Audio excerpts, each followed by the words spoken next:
Welcome back, everybody, to another episode of I Know What You Watched Last Friday. I'm Brian. I'm John. And this is episode 10, the Big 10, Hoovy. Yep.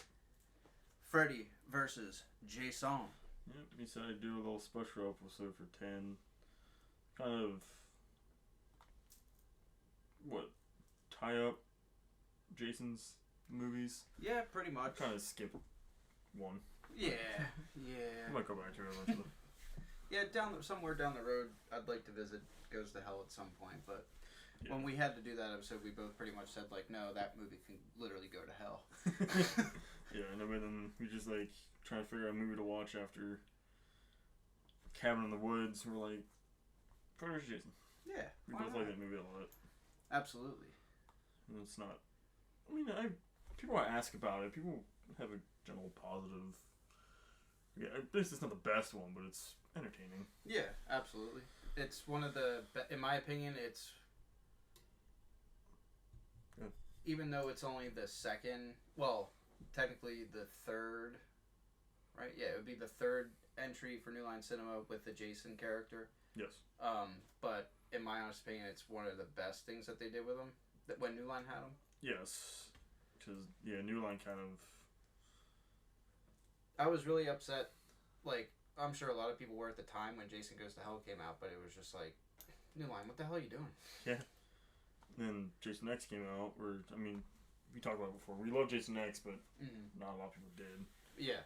Cause But if you have, like, a conversation of, like, when horror goes to space, it's like, it's always sorry weird. to say it, Jason is the only one where that actually, like, worked. And Yeah, people, it worked. loved it. It worked, and it worked well. It got weird, but it worked well. Yeah. That android just wanted some nibbles. Yeah. But we finally, but, I guess we had to have the first dud, first the worst, second the best. And then third just, like, blew our freaking minds back the day it came out. I was actually 13 years old when Freddy vs. Jason came out, and I got to see it in theaters with a good friend of mine. It came out in 2003, so I was 6. Damn. Baby Hoovy. I was 6, and I had no concept of horror movies. Yeah. It was when Hoovy was the innocent. I was a baby. Oh, baby. I hated horror movies for the longest time. That's true. That's true. Yeah. No. But now look at you. We're booming. We love the horror. We gobble up the horror. But yeah, first time seeing this movie in theaters. At that time, I wish I would have appreciated a little bit more in that moment. But I didn't realize at that time that would be like the last time, like you would see not only Freddy Krueger as Freddy. Robert Englund. You wouldn't see Freddy Krueger as Freddy. Yeah, I was right. You're technically wrong. Yeah. So this is like the last entry for each respective entry of the original series for each franchise. Pretty much. Yeah, because the ones after that were just remakes or reboots or whatever. We'll talk about the reboot for Friday the 13th and Nightmare sometime. Oh yeah. We could totally do like a episode where it's just like we can talk about like remakes, what worked, what didn't. Yeah, we can. For sure. Kind of break the norm. Stay tuned, people. All right. We're branching out now. If you haven't noticed, welcome to Spotify. Yes. Yes. We didn't talk about this in the last episode. Maybe we did. I don't remember. But maybe we alluded. I think we did. But yes, we are on Spotify now. Yes. So if you just try to look our name up, it'll be there. I think the first 8 episodes are on right now. Yeah. But by the time this thing is uploaded, all 10 will be on. All beautiful 10 episodes. And thank you folks who have stuck with us from the beginning and continue to tune in and listen to us. We appreciate and love every single one of you. With all that sentimental shit aside, I promised myself I wouldn't cry this 10th episode. But yes, bigger and better things are still, yet to come. We always look forward to every episode. We like to keep you guys guessing. Yep, because even we don't know what we're doing next. Yes. It's usually like the night before we're like, let's do this. Let's do this one. All right. It's almost like South Park when they make an episode. Does the episode finish 5 minutes before it goes on air? Yep. So yeah, we're definitely growing, and we're definitely growing more comfortable in our roles. Mm-hmm. And yeah, I mean the feedback that we get has been honestly nothing but positive. Yeah, all my friends are telling me that they're enjoying it. So yeah, let us take you through 2003 American slasher film, directed by Ronnie Yu. Produced by Sean S. Cunningham. Yeah, naturally. This one, Ronnie Yu may sound familiar to some of you listeners. He was the director for 1998's Bride of Chucky. No. Honestly didn't know that. No? I think that was actually his first American film, actually. I have a slight confession. I only ever seen the first 3 Child's Play movies. That's fair. I'm sorry you watched the third one. I think I watched it with you. I'm really sorry. I put you through that. My God, I'm a horrible friend. I'm pretty sure. And it was definitely the first two. I haven't seen any of the Bride. I haven't seen Bride. I haven't seen Cult. I haven't seen the other ones I can't think of right now. Oh, Seed of Chucky. Seed. Cult of Chucky. Curse of Chucky. Cult of Chucky. And then the series. Yeah. TV series. We'll get to it. I have them all. I just forget to it. Oh, that's fine. I have all the movies. I just don't watch them because I don't have time. That's true. Some days are better than others. We have the time to do some things, and then the other times it's just like, I don't want to. It's me the past 2 weeks. So this film was pretty much like 10 years in the making. Yeah, because it's been in development hell for a while. Yeah, this thing was... Yeah, go ahead, man. It was supposed to come out like right after Part 9. Mm-hmm. Part 9 came out in 93. Yeah. It was supposed to come out a sequel to Jason Goes to Hell and was it Final Friday? Yeah. And it's just been obviously that didn't happen because then we got Jason X. Yeah. Like to hold people off. Pretty much, yeah. Because in between, like they were gonna do that. I thought it was weird when they did Jason Goes to Hell. You see Freddy's glow come up, grab his mask. Yeah. And then nothing. So the next year, actually, because Jason Goes to Hell was 93. Yeah. Jason. Yeah. Wes Craven's New Nightmare was 94. Jeez. Yeah. So like they kind of inadvertently kept a promise where like Jason Goes to Hell, and then it's like, all right, 2001, he's back again, folks. Did you forget about him? But yeah, they really, I guess a lot of it was like mainly like they really couldn't figure out how to get them together. Yeah. There's a lot of weird, different like plots written for this one. Yeah, and the way the final product is, it's weird, but it worked. Oh yeah. It definitely worked. It was definitely, I mean, it wasn't what I had expected, but it was definitely, yeah, better than others. For sure. Versus movies. Especially like for around that time. Yeah. Yeah. Hop right into it. Yeah. So we're introduced right off in the beginning. The beginning of Freddy vs. Jason actually starts off with an opening narration from the man of your nightmares himself, Freddy Krueger.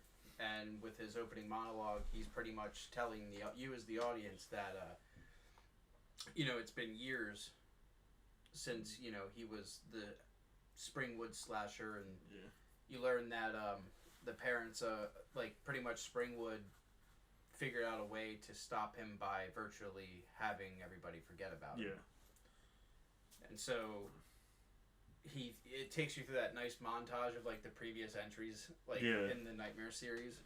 It's a whole bunch of them. It takes you through. It's in my notes. I went past it. Yeah, it takes you through 2 and 3. Yeah. You see a lot of different... I think it almost does all of them except for New Nightmare. Yeah, I think so.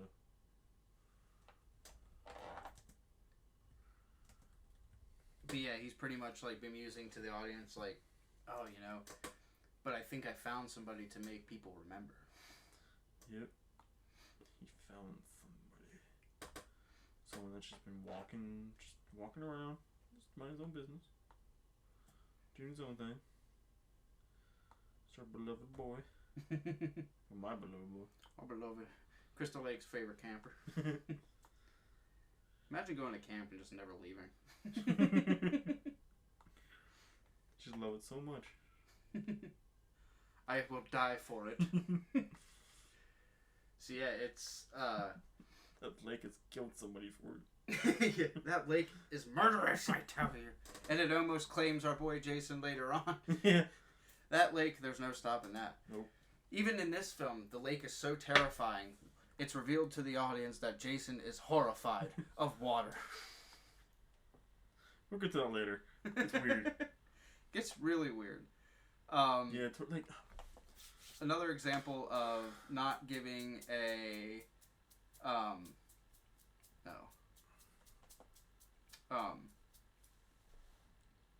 I totally had a mind fart there. What was I going to say? Oh, giving somebody who's not a fan or hasn't seen anything before it, the helms to a film. Yeah. This movie, the first half of it is pretty normal. Mm-hmm. Then it just takes a really weird turn. Yeah. It does. It just the plot just goes like, what? Yeah, because you don't know if a day has passed, when it's because it almost it feels like it's almost nighttime all the time. Yeah, it just happens almost one continuous night, but I think it's over a course of 2 days. I think it's more than that. Or 3 days. It's maybe 4. I don't know. It's less than a week. But still, it's just something happens. It's starts out with a normal slasher, then just goes what? Yeah. Okay. And we're here now. Yeah. Oh, this is what it's become. You travel really fast. So Freddy reveals that he finds somebody who he thinks will make people remember. Yes. He finds... Jason. It's Jason. It's Jason. It's Leatherface. Ah. It's Ash. I'm going to do the order so bad. Oh, yeah. Absolutely. Yeah, dude, we totally can. The first one. Yes. The one that's banned. The one that's banned. So, in order to manipulate Jason, so Freddy goes into Jason's nightmare. Jason's or Jason's dream world, pretty much. Personal hell. Not his hell, but it's just kind of where he just roams. So after his whole thing about needing somebody to carry on so he can be remembered. I like that shot where it just shows he's I found somebody, and then it shows Jason's mask in the mud, and then it zooms into his eye, and then it opens up to the girl on the dock. Yeah. And it's she's just Mike, is that you? And then flashes the screen. The first instance of gratuitous nudity in a Friday the 13th film. It's true. But the first time, 13 years old, seeing that in theaters, of course, I'm just with my buddy and his parents, and we were just oh, cool. And people all somewhere in the back, you just hear them all go, titties, titties, titties. So it's one of those, definitely when I go back and watch this film, it's I mentally go back and I'm in the theaters watching it for the first time again, man. It was definitely a really neat experience. Yeah. Definitely one of those films on my list that if I ever feel nostalgic or want to be taken back to a time I can't really recall. Back to the early 2000s. Oh, yeah. Simpler times. Very simpler times. So, so she flashes the camera, and apparently she's a camp counselor, seems, and she's skinny dipping, waiting for her boyfriend Mikey. But yeah, it's just this lady, she's swimming. Then Mike never shows up. Yeah, Mike doesn't make an appearance. Mike doesn't exist. Mike stands her up. Then she's freaking out. She's scared. Yeah. And pissed at the same time. She gets up out of the water and then puts her clothes back on. Mm-hmm. And then you just get that shot of her, like, looking out, like, it's, the camera's facing her, and she's just looking out, like, what the hell is that? And then, like, all of a sudden, like, her eyes go wide and shit, and then, like, she just starts taking off running. Books it, yeah. And then I like how she's, like, running, and then she stops again, and then it's just, like, this fog, and it just shows Jason, like, walking through just it. Chilling, just casually walking. Although I don't like how you can hear his slow footsteps, because they are, like, freaking slow. Where it's just, you just hear crunch, crunch, crunch. It's almost like watching The Undertaker do, like, one of his entrances, where it's just like, alright, I'm gonna get to the ring. But he catches up to it. Yeah, come on, let's go. Yeah, he pulls a Michael and just kind of speed walks his way over there. Yeah, so he's chasing after her, and she trips. What she trips over? We don't know. Maybe a root. Something. She's tripping over something. Classic horror movie trope. Oh yeah. And then she gets up. She thinks she's by herself. She's all like freaking out. And I do like the lingering shot of like you just get the shots of the woods and like the moonlight like streaming in. Of course, it's an obvious backlight, but you get like the one little like leaf that falls off the freaking tree. And I just noticed like small stuff like that, man. I just really immerse myself in like the movies. But then she's like backing up, and then she like stops because you hear her like hit something. Yeah. And you're like, oh shit. And then the camera like the first like fake out, and it's just a tree. It's just a tree. And she's like, what a relief. What a relief. I found wood. So yeah, she bumps into the tree, and then she's just kind of like feeling around to the other side and backing up, and she's just still looking ahead, and then you can see like it shows like her feet like backing up, and then you can see Jason's feet walk into frame behind her. Yeah, Jason's big old shoes. And then as soon as it comes at, like as soon as the wide shot comes, you just see her turn around. It's like instantaneous. He just takes his machete, plows it right through her, and then embeds her into the tree. Like pretty much nailed her to the tree. Yeah, he's like pushing it. He's so strong. He goes right through the tree. Yeah, it goes through that thick damn tree. Like, oh shit, how long is that machete? He pack-a-punch that shit. So yeah, then as she's hanging there from the tree, then like Jason hears his mother like calling to him. Here's Pamela. And then he like kind of you get that camera shot of him like he turns back from the body, and like looks. You don't see anything. And then he turns around because all of a sudden, like, the dead girl in the tree, like, her head comes up and she starts morphing into past, like, victims of Jason's, like, saying, like, we deserve to be punished. And she keeps telling him that pretty much his mom, well, he doesn't know yet, but it's Freddy, pretty much telling him, like, there is some, like, you cannot, no matter what they do to you, you can't die. You've just been sleeping. Yeah. And pretty much Freddy, disguised as Pam, tells Jason to wake up and go to Elm Street. Yeah, because he, like, says, like, your power, like, you have a power, and your power is that you can't die. Yeah. Because he can't. Yeah, pretty much. Not unless Pamela tells him to stop. Yeah. What was cool about the whole Pamela scene is that, like, Jason doesn't know it's not his mom, but we do because Pamela usually wears a blue sweatshirt. Yeah. He's wearing a red one. She's wearing a red one. Yep. Good eye. She wears a red one. You're like, she'll be alright. Yeah, so then I like that also too, like as like he's talking to Jason in the dream, like you get this shot of like the camera going over Jason's corpse, like half sunken in, and like you see like his rib cage, and then you see his freaking lungs inflate. Yeah, his lungs inflate, his heart starts pumping. Yeah, I mean back then you see that like as a kid seeing that for the first time, I was like, damn, like that's pretty damn cool. Yep. So Freddy got Jason to start killing.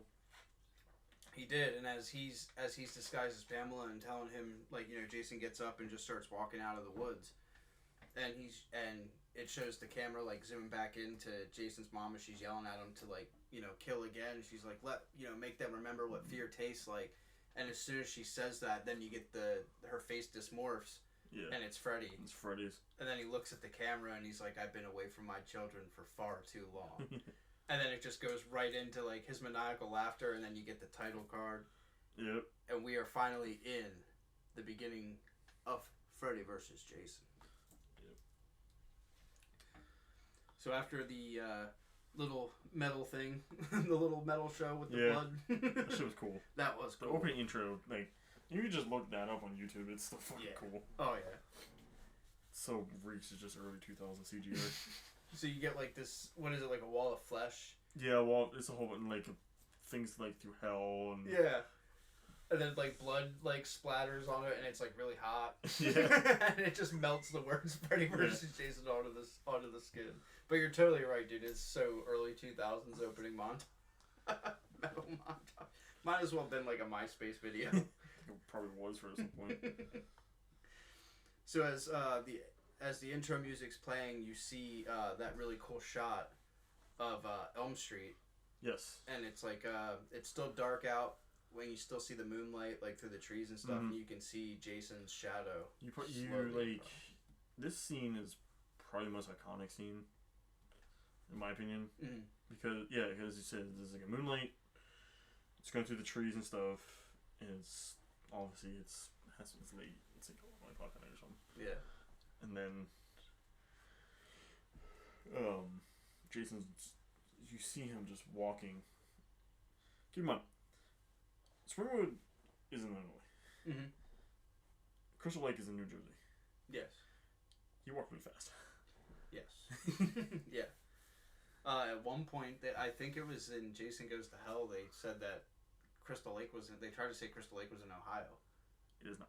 It is not. It's in New Jersey. Decidedly in New Jersey. Although it's not new. But it's Jersey. And that's where he's from. That's why he looked like that, okay? Totally just kidding, Jersey folks. We would like you as fans as well. Everybody outside of PA, you're cool. You're fine. So yeah, you get that iconic shot, like you said, man. You just see his shadow creep up the street. Yes, and then it pans up to reveal him. Mm-hmm. He's just like walking, just a new look for Jason. Where it's obviously not played by Kane Hodder now. Yes.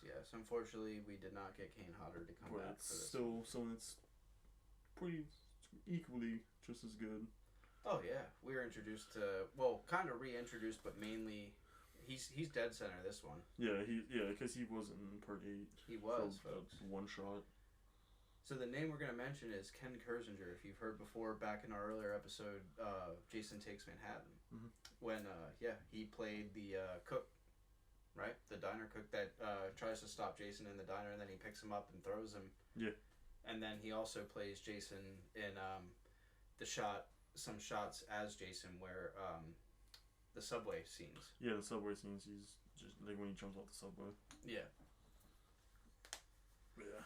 So yeah. This new look for Jason where he's like, well, obviously he has a new mask. It's not all messed up anymore.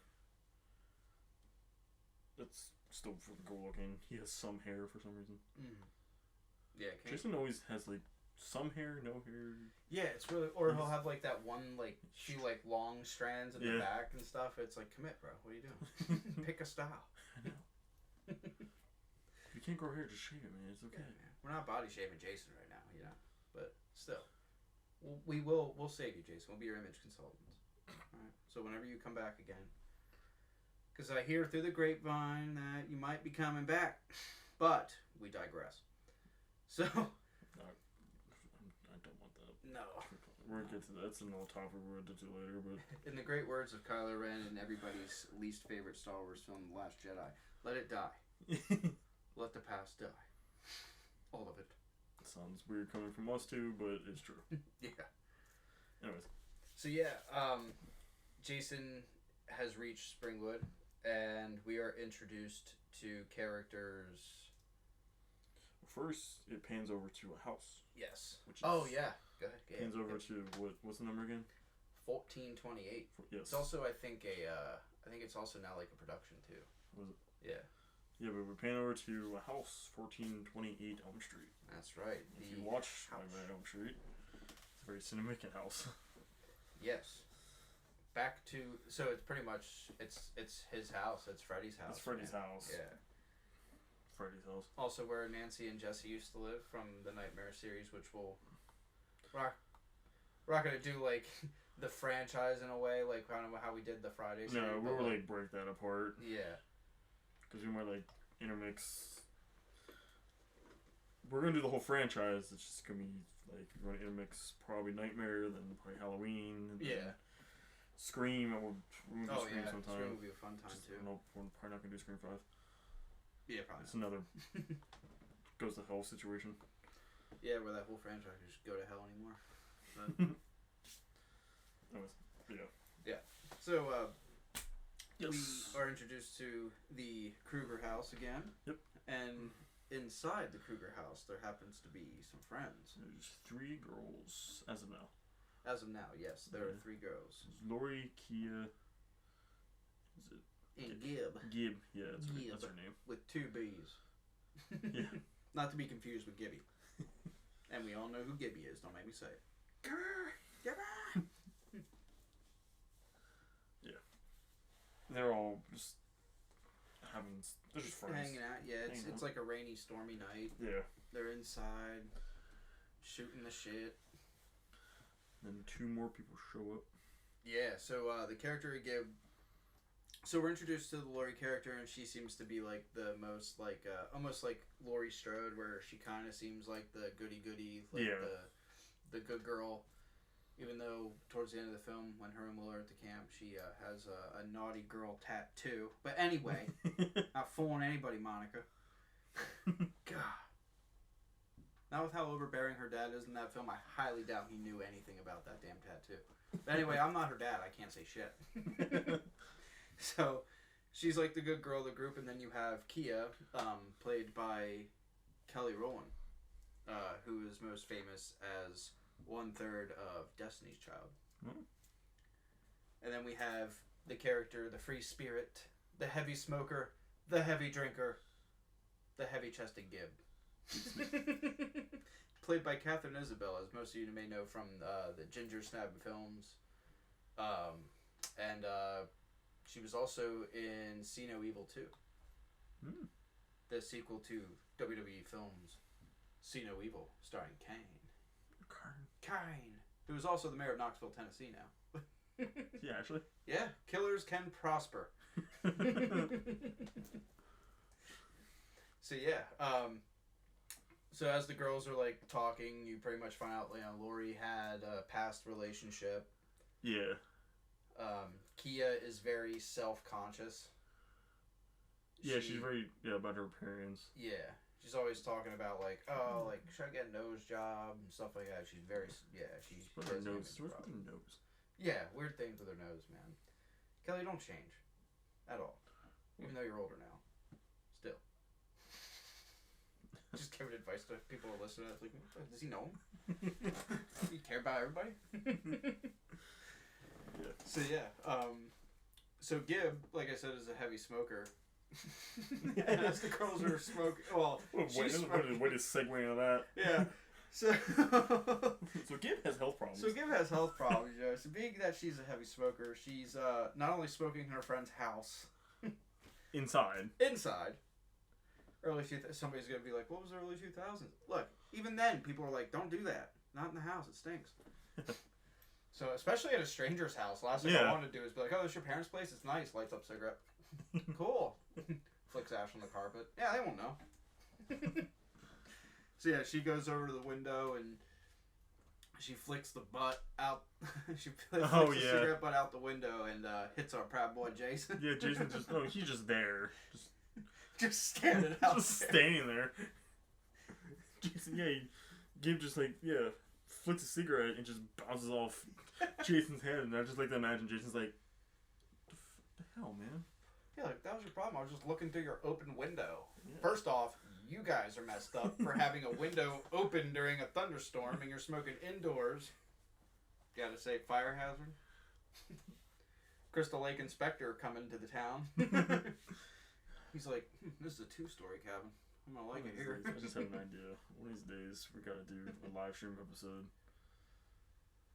Or a video episode. That's probably gonna get taken out because of copyright.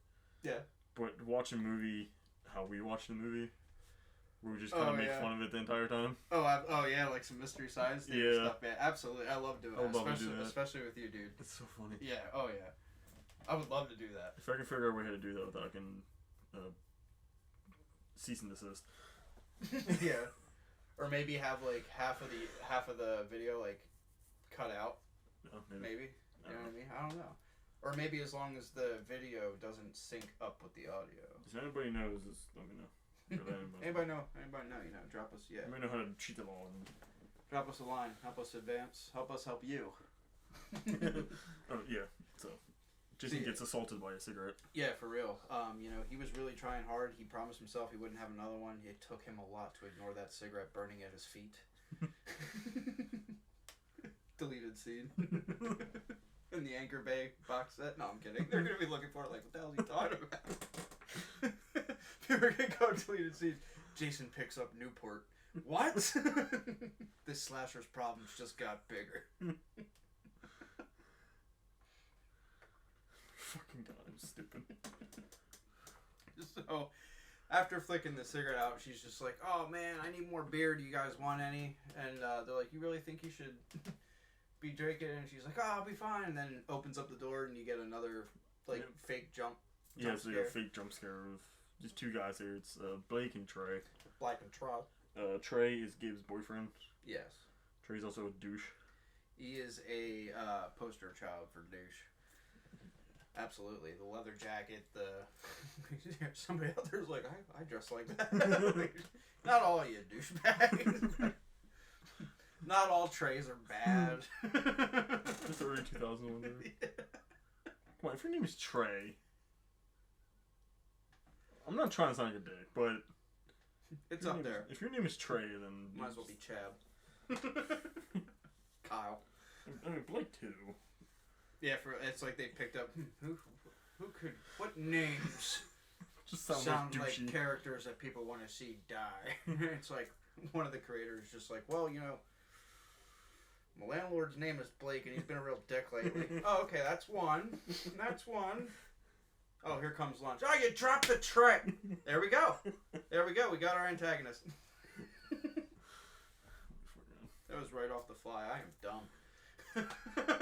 All these scenarios in my head. Get me out! So, yeah, we're introduced to Blake and Trey. And, yeah. Trey. Blake and Trey. So, stupid. Alright. That's my time.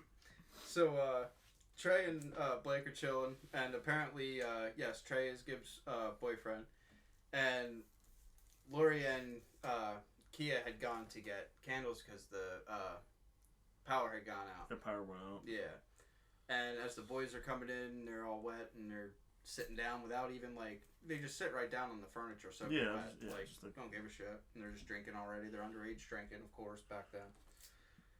Even now they do it. Yeah, so if you didn't do that in the early 2000s. Yeah. Oh, that's not a thing anymore? Sorry, I wasn't a high school student in the early 2000s.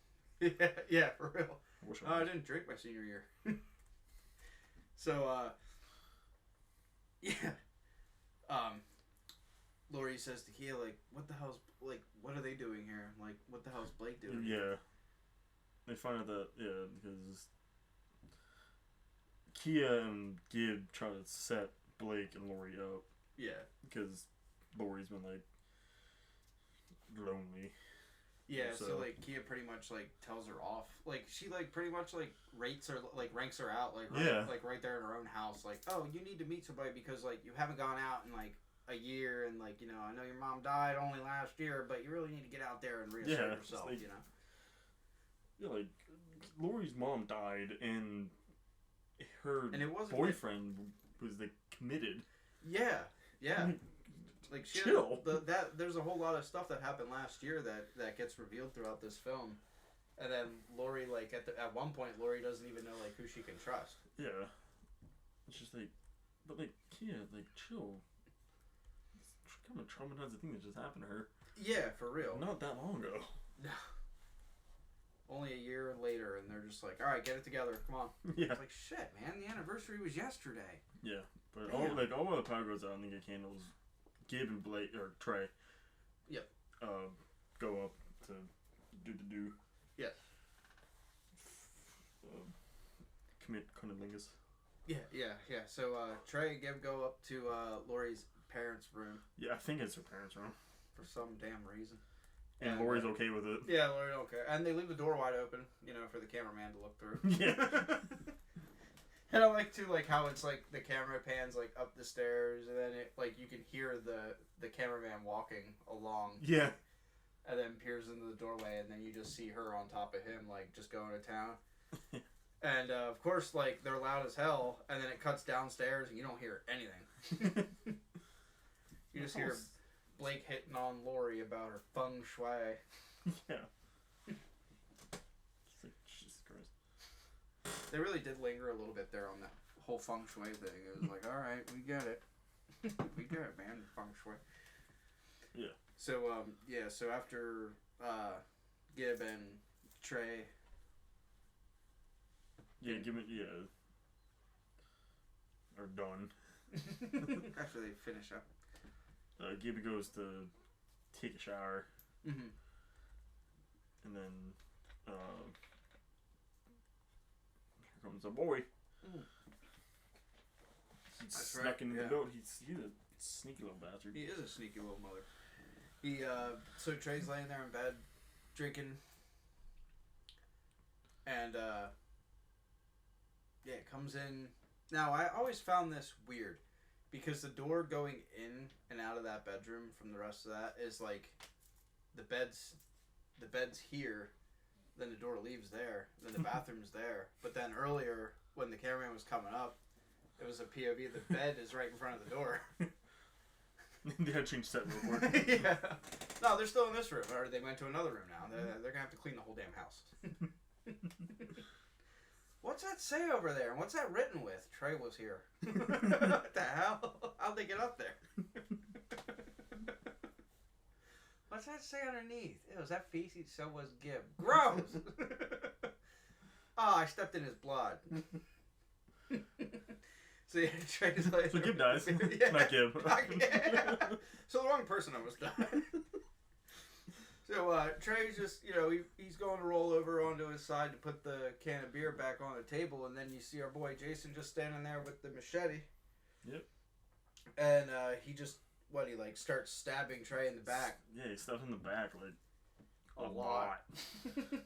A gratuitous amount of stabby. Like, normally Jason's like a one and done type of, no, he's a pent up rage there, apparently. Oh, dude, he just, fatality. Because he, like, stabbed and just, every time he pulls out, blood just flies out. Yeah, and, like, it shows really the cool underneath, like, and you just see, like, his, like, guts and stuff getting, like, pushed through the mattress as he's stabbing. Yeah. And then he's just like, oh, you're not done yet, Trey. Because you just get that shot of, like, Trey, like, shaking with the beer can in his hand. Yeah, he's, like, holding and shaking. So making a mess everywhere. Yeah, oh, yeah. Getting blood and beer all over the damn place. I wouldn't want him back in my house ever again. Hell no. And then Jason's like, no, I'm not. I'm just... No. No, you're not and done yet. folds the bed. I don't know how he folded the bed. Yeah.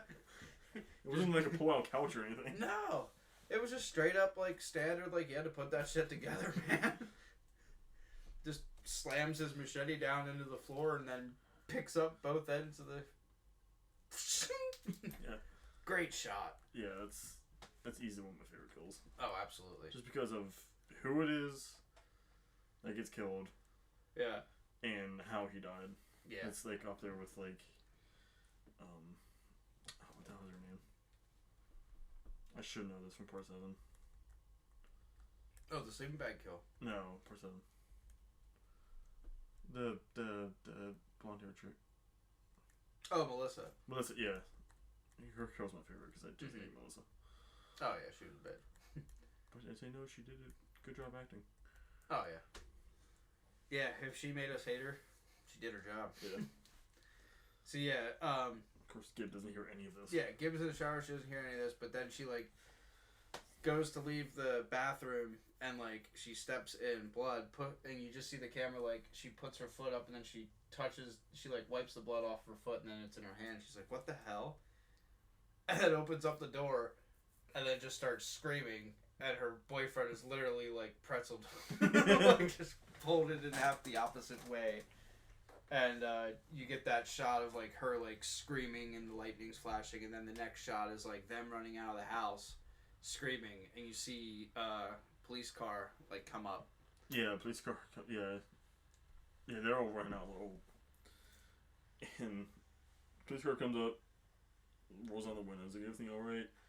And Kip's like, do you think everything alright? Yeah. No, it's like, what the fuck do you think? Is there some sort of problem? What the fuck do you think? Yeah. And it just like, cuts to the police station. Yeah. So now they have the kids at the police station. They have Lori in a room by herself. Yeah. It looks like Gia and Gib are being walked out of like being interrogated or being questioned. not interrogated. I mean, they just witnessed a murder, so like I'm not sure that like I don't think the cops are like really hard on them. Yeah. Like, all right, so why'd you kill Trey? I know he was a douche, but let's get to the bottom of this. I gotta be home at 8. Actually, no, I lied. There was a time before that where they were all the cops at the house because they mentioned his name. Oh, that's right. Yeah. So that's right. Yeah. So so when they get to the after she says, "What the fuck do you think?" Then that's right. It goes to coming down the stairs. The cops coming down. The sheriff and the deputy talking. Yeah, the sheriff, because they come down the stairs with the body. Yeah. And then that's when the deputy's like, "Holy shit! Like it's murdered in bed." It was like 1428. It was his house. Yeah, and the sheriff's like, "Shut the hell up!" Like it was like it's because he says Freddy. Yeah. And Laura's like, "Who?" He's like, "It's gotta be him. It's gotta be Freddy Krueger." And then like before he could even like finish the last name, the sheriff's like, "Don't even like shut the hell up. Like keep that down." And Lori, like you could see in the background, like Lori, like even like looking like, "Who? Like what did you just say?" And then it goes to the police station. Yeah, then it goes to the police station. And then as the police officer that had stopped and actually like asked them if they need assistance, he gives Lori, he slides her a cup of water, and she's like, "What's going on?" And he's just like, "I honestly couldn't tell you, Lori. Like I just, I'm new here. I'm just like a low level employee." And she's like, "But they were like asking me like questions, like weird questions." Yeah, she's like, "They're asking me about my dreams," and like before he could even say anything, the sheriff like knocked on the window and was like, "Get the hell out of here!" Like So then like Lori's still like baffled. She just like kind of like puts her head down, like on the table, and she's like, "What was his name? Like the person responsible. Like what the hell was his name?" And she's just like thinking, and as she has her head down. Then she like closes her eyes and then opens them and she's like, "Freddy," and then she sits up. Yeah. And then everybody's gone. The whole station's quiet. Yeah, I love that transition. Yeah. And then the whole station's cut like, and then she gets up, walks around, and then she walks past she walks past the missing children posters. And they're all like, and as soon as she walks past, they just all start to look at her. Yeah, all the pictures move like almost like a Harry Potter like style. Yeah, that was really cool. Oh yeah, it was so creepy too, dude. Yeah. And then, she meets Freddy, and he pops out of the butt. He tries to kill her, but he can't, because he's not strong enough. No. That's with what's his name? Well, remember, she's like walking. I think doesn't she just wake up? No, as she's walking, like after like she passes the missing kids posters and they stare at her, then she follows. She starts seeing like blood dripping from like nowhere, like blood drops appearing on the floor, almost like footprints, like a trail of breadcrumbs. And then she turns around a corner and you see like a little girl like with her back turned toward the camera, like crying. And then Lori's like, "Little girl, what's going on?" Yeah. And she like puts her hand on the kid's shoulder to like turn her around, and then the girl turns around and she has no eyes. Yeah, she has no eyes. Her eyes were clawed out. Yeah. It's actually I think it's isn't the same little girl from the intro scene? Yeah. Yep. Yeah. It's the same little girl from the intro scene that's hiding behind the boiler. Yeah. Yeah. But yeah. Then like little girl's like says like his name is Freddy Krueger. Yeah, pretty much like gives them the whole spiel, like warn your friends. She likes kids, especially little girls. Like, right. Yeah, I remember in the theater, like me and my buddy, like just like chuckled at that line. It's just like, okay, that's creepy. Like that's weird. Oh yeah, that's right. Freddy's a weirdo. Yeah, Freddy's a pedophile. Yeah, you forget that. But then you got people in the audience like, "Arr!" Right now I'm currently wearing a Freddy Krueger t-shirt. Hey, report 3. Dream Warriors. Thank you, Doc. Anyway. Yeah, then she like freaks out and wakes up. Yeah, so yeah, she wakes up and she's it cuts to Blake sitting out front. Yeah, that's it. Yeah, Blake is sitting out front with just chilling out front of his house. Openly drinking it. Yeah, he has a flask, just openly drinking. Then his dad comes out. Yeah. You're supposed to be watching your sister. Were you drinking? What do you think he's doing right there, Dad? I know. You have eyes. It's clearly in his hand. Yeah. And I like how he's just like, he's like, my best friend was just killed, Dad. So try giving me some fucking space. And then the dad's just like, you watch yourself, boy. And then just like turn around. It's like, bro, yeah, he's not wrong. Like, I mean, that's a reasonable excuse. Yeah, like he just went through some shit, man. Like he knows he messed up, but like his friend just got killed. Like you're supposed to be watching your sister. What the hell were you doing? Why aren't you watching your daughter? Why are you letting your son underage drink at somebody else's house when people get killed? Or just gaslight his dad. For real, yeah. Fuck you, Blake's dad. You're probably a bigger villain than he is now. The biggest villain in Freddy vs. Jason, Blake's dad.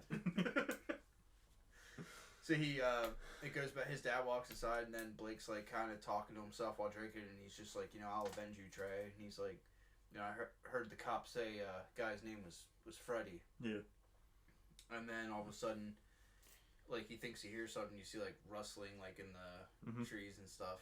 So, like, he, like, walks down the porch, and you get, like, a nice, like, light up. He walks into the street, and you just got, like, the light, like, the moonlight, obviously, but it's, of course, the backlight. And then he's just standing on the rainy street. And it's almost, like, as close as you're ever going to see them get to, like, almost capturing the nightmare, like, scenes from the original Nightmare on Elm Street. Because it's just like a black silhouette of Freddy. Yep. And then... Well, first he sees the goat. Yeah. Yeah, there's a goat for some reason. Yeah. So when Blake stands in the middle of the street, he, like, turns around and you just hear, Matt! He's got the bell on its neck, and that also harkens back to the original one, too. Oh, okay.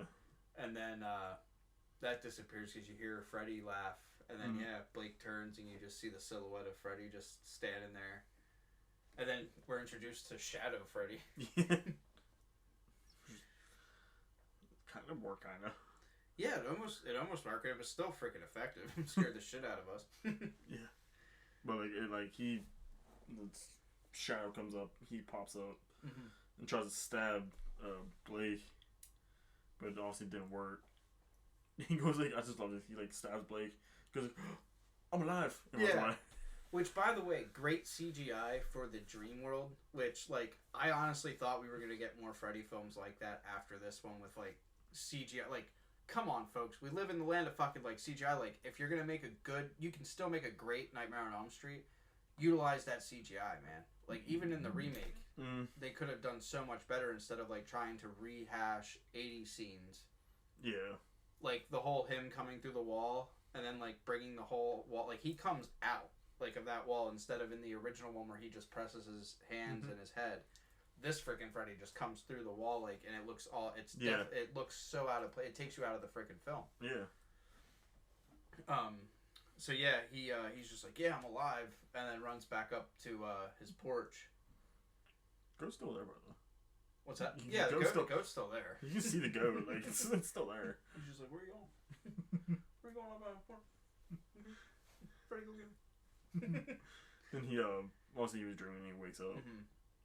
His dad's sitting next to him. Yeah. And he's his dad's just sitting there, looking ahead with his mouth, open. Yeah. Almost looking like he's just, just fixated on something. Yep. And Blake's just like, Dad, you alright? And he just, goes to nudge him, and his dad's head just fucking falls off into his lap. So, cue Blake's dad. We all knew it was coming. We wanted him gone. Yeah. And then, Blake's dad, just his head falls. He freaks out. Yeah, and he's holding his dad's head. Yeah. And Jason's just standing there. Yeah, Jason pops out and kills Blake. Yeah, he goes to He lifts the machete up to kill him, but I like how he just like using his dad's head as a shield. He's just like, ah! Oh yeah, Up, and the machete just go. So then, not only that, but then so now we have Jason's got a body count and Freddy's still got none yet. Yep. So right now it's 2-0. So it's 2 kills already for the J-Man. 2 in 1 night. So then, we pretty much learn that we're introduced to Mark and Will. Yes, it does cut to them. Yes, it shows. I believe they're standing in line. They're standing in line to get medication. Yeah, because they're at some sort of mental hospital. Mm-hmm. Which we come to learn is Weston Hills, which was actually featured very heavily in A Nightmare on Elm Street's Part 3. Yeah, I do remember and that. Part 4. Yeah, I do remember that. It's been a while since I've seen Nightmare, but I do remember those. Oh yeah. This one definitely, Freddy vs Jason does like a great job at like keeping stuff from each like franchise. Even though this film definitely like anybody that's like a first time watcher of Freddy vs Jason will notice that like this is very much more. Even though Jason's getting most of the kills, this is definitely more of a Friday or a Nightmare film. Yeah. And it's just before, like it's Jason's like, just visiting. It's a Nightmare film with a Jason in it. Yeah, pretty much. Yeah, pretty much. You can definitely tell who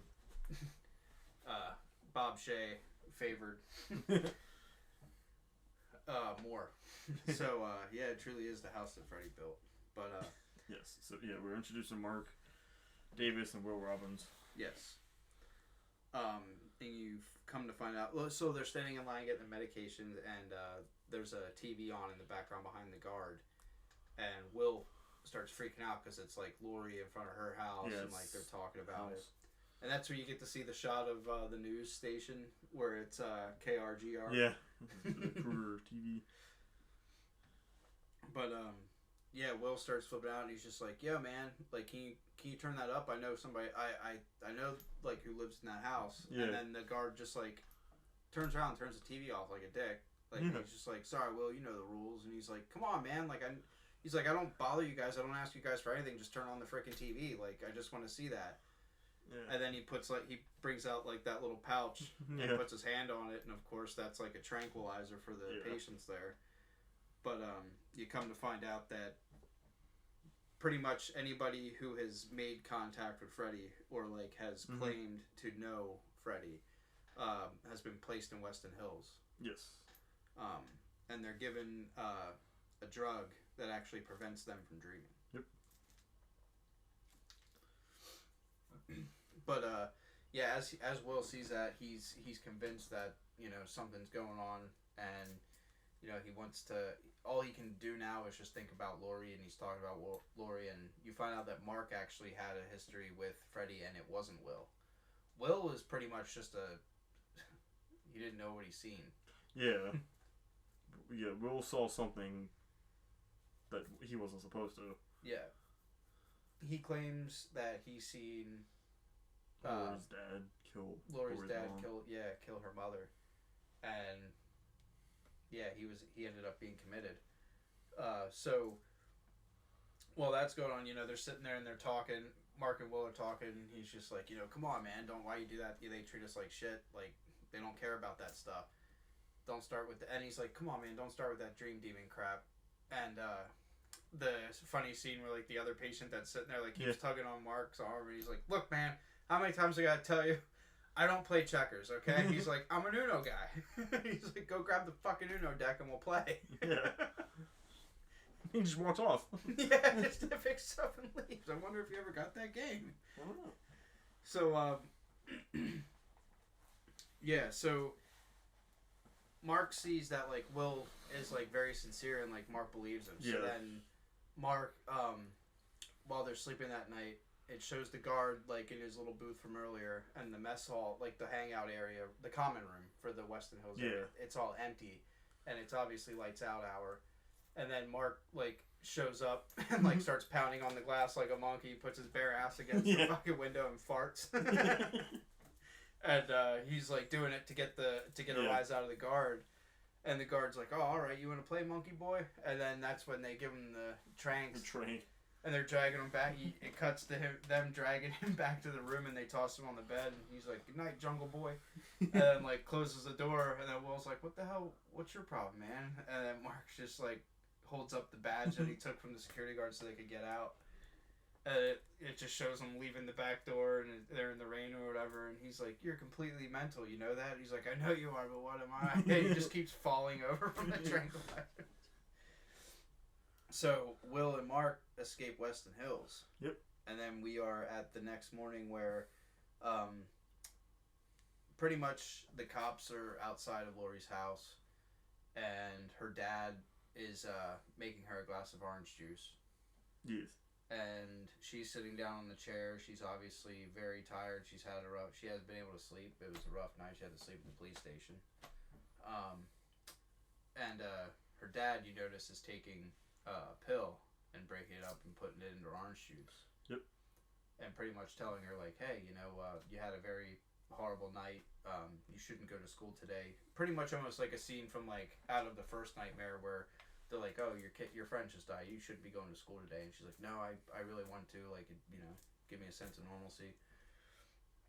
So he's trying to force her to drink the damn orange juice, and she's just like, Dad, I'm fine. And then she, like, kind of dozes off of the chair, and it shows the dad, and he's like, look at you. You're tired. We need to get you to bed. And then, like, he, like, turns into Freddy, and then she, like, jumps awake and, like, pushes the orange juice out of her dad's hand. Well, like, pushes it away. And she's like, no, Dad, I'm going to school. And then she, like, goes upstairs. And he's just standing there. And then the cop's just, like, out of nowhere. He's, like, the king of bad news. Like, just comes into the frame. Will Rollins and Mark Davis escaped last night. And the dad's just like, damn it. It's all coming apart again, isn't it? Well, I love this. When she runs upstairs, she's like, at least drink your juice. Yeah. Drink your juice. Tropicana. Winks at the camera. Plugs the orange juice. Yeah. So, after the sheriff tells him that Will and Mark escaped, it cuts to Lori at school. Yep, Lori and her friends at school. Yep. Then they find out that they blame Blake for killing Trey and his father, then committed suicide. Yeah. Even though they blame Blake for killing Trey. Even though Blake was with them. Even though Blake was with Lori and Kia. Yeah. Like, he has an alibi for that. And he was at the police station with them. Yeah. It don't make no damn sense. And I get what they're trying to do, but...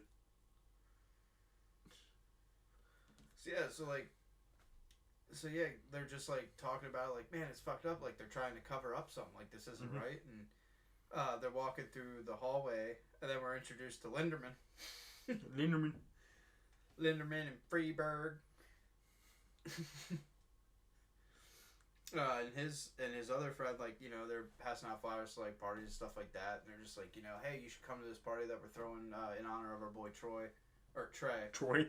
Troy. Changes it every time. Killed the guy from High School Musical. Wrong school. My wife loves those movies.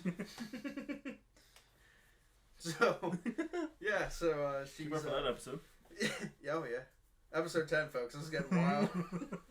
They just talked about High School Musical during Freddy Vs. Jason. We're all over the place, folks. You never know what you're going to get. So, she starts telling Kia and Gib, you know, well, Linderman comes up and he's just like, you know, hey, if you want to talk to anybody, or he has an obvious crush on her. He's supposed to be like the dork. Oh, no, Lori. Yeah. Crush on Lori. Yeah. And, Kia's pretty much like, hey, you know what? Like, why don't you just, like, piss off, boy? Like, we're not in the mood for you hitting on us.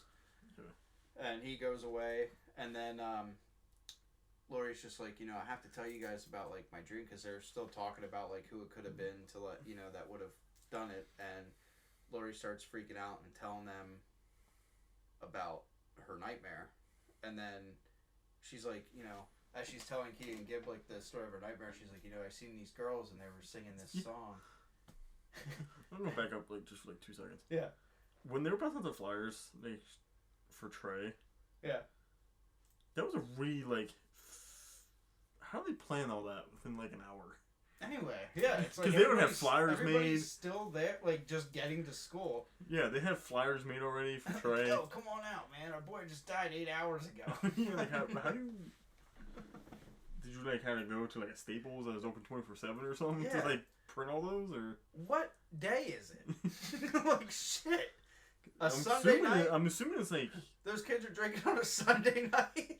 Well, I'm assuming this is Monday morning at school. I'm assuming because it was school the day before. I'm assuming. Okay. Yeah. Okay. So maybe it was like a Thursday. Thursday or something. No, it's like a Friday. Yeah. Okay, that would make sense for like everything leading up. Yeah. Yeah. Just like. First of all, they're a tight knit group. Yeah. No, they're not. Like first of all, how would you know that your friend died the night before? Yeah. When there's like no one's broadcasting it. It was like a pre-planned thing, and then they hand the flyers out, and it says featuring Trey, and everybody's like, "Oh shit, how do we back this up?" Man, we didn't expect him to die on us. No, we're gonna celebrate Trey. He's not gonna be there, but featuring the memory of Trey. Right? Come get drunk. Just throwing the flyers all over the place. Yeah. Okay, back to routine. Yeah. So as Lori's explaining the dream, she's about to sing the lullaby that we're familiar with. Yeah. And Mark comes out of like the crowd, just starts going off. Somehow just goes into school. Yeah, he's in their school for something. Like there's no security at this place. Keep in mind, this is 2003, so school laws were what was called one? 99. So school laws should have been a little more lean, like stricter than. Yeah. Oh yeah. Absolutely. People can't just go into school anymore. Look at how things go today, though. Yeah, you can't do that anymore. Yeah. Still, like things should have been a little more stricter. You would think so. You can't tell me there's not. Every school has like at least 2 or 3 teachers that are like all about the kids and knows every single student. Yeah. And knows who goes to that school. Not one of them happens to be standing outside welcoming them into school every day. And there's, oh Mark, you're 5 years late. Better get the biology. So yeah. So yeah, Mark comes in and he just starts. He tells Lori pretty much and basically all the students in the hallway all about Freddy, and then Will as Mark's telling her, he's like, you know how to beat him, drink coffee, you're gonna need it, make friends with it. Yeah. And Will just appears and he's just like, yo Mark, hey, stop it man, you're scaring her. Scaring everybody. Yeah, everybody's everybody in the background too at this point is just open face As soon as he said that, he's like, I kind of messed up. Yeah.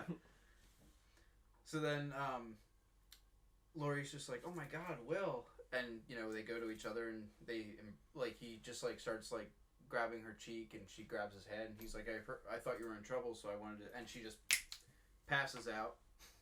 Yeah. And then, as soon as she passes out, then they see the teachers coming and then him and Will run. And you just see them, running. And then they leave the school, and Mark tells Will pretty much that damn man, Springwood pretty much covered up everything. So he pretty much figures out what the town did. Anybody that did have contact with Freddy is locked up. They're gone. He pretty much figures out that Weston Hills was pretty much a quarantine for anybody. That's how they figured out how to contain Freddy. So yeah, that night, Will and Mark are sitting in the van. In his brother's van. Yeah, and Mark pretty much tells him, leave. We screwed up, man. He's like, I told everybody at school, because Will's like, well, he's like, if they don't fear Freddy, he can't kill anybody. He's like, well, you sure as hell spread enough fear today at school. And he's like, oh shit, man, I ruined the town's plan. You really should have thought about that before you did that. Yeah, because he was not subtle about that either. He was very Mark pretty much is the Harry Knowles of Freddy Krueger in Springwood. He knows everything about this dude. And you actually learn that Mark's brother was actually killed by Freddy. Yeah, and he's supposed to be committed suicide. Yeah. So that was, like, right there, another instance where Mark personally... I mean, he's one of the few victims, like, that was personally connected, like, to it. So... Will tells Mark, like, pretty much, like, alright, well, give me the keys to your van. I'm gonna go find Lori and tell her and her friends, like, what's going on. And, Mark's like, alright, man, but if you're not back, like, in the morning, I'm gone. Like, we're gone. Mm-hmm. So the plan is to get everybody and just leave Springwood. So no one else could pretty much, you know, die. So, Gib, Lori, and Kia we're at the cornfield now. We're at this little party going on. Yeah, it's just like a tiny thing. Again, a weird transition where, like, it just keeps going because the listener now is like, well, damn, they just went from school and now it's like nighttime. It's like, well, that's how, if you watch the movie, they're at school, they're at the, Mark and Will are talking at the library, and then it's like a weird little, like, scenes that are kind of like a montage where it's like, for a little bit, you're with nobody but Mark and Will. Mm-hmm. And it follows them, like, from when they left the school to when they're at the library and Mark's going through the records, and then, culminating with them sitting in, Mark's brother's van. And pretty much, you know, he's just like, all right, I'm going to go to the cornfield and get Lori. Yeah. Where they're having the party that they were talking about. You know, the pre-planned party from 8 hours ago. Yeah, so they have like a whole rave thing. Rave. It's literally in the middle of a cornfield, so I don't know how they got permission to do that. Yeah. Because it's not quiet. There's a huge fire. Mm-hmm. So obviously whoever is the farmer knows about it. Has to.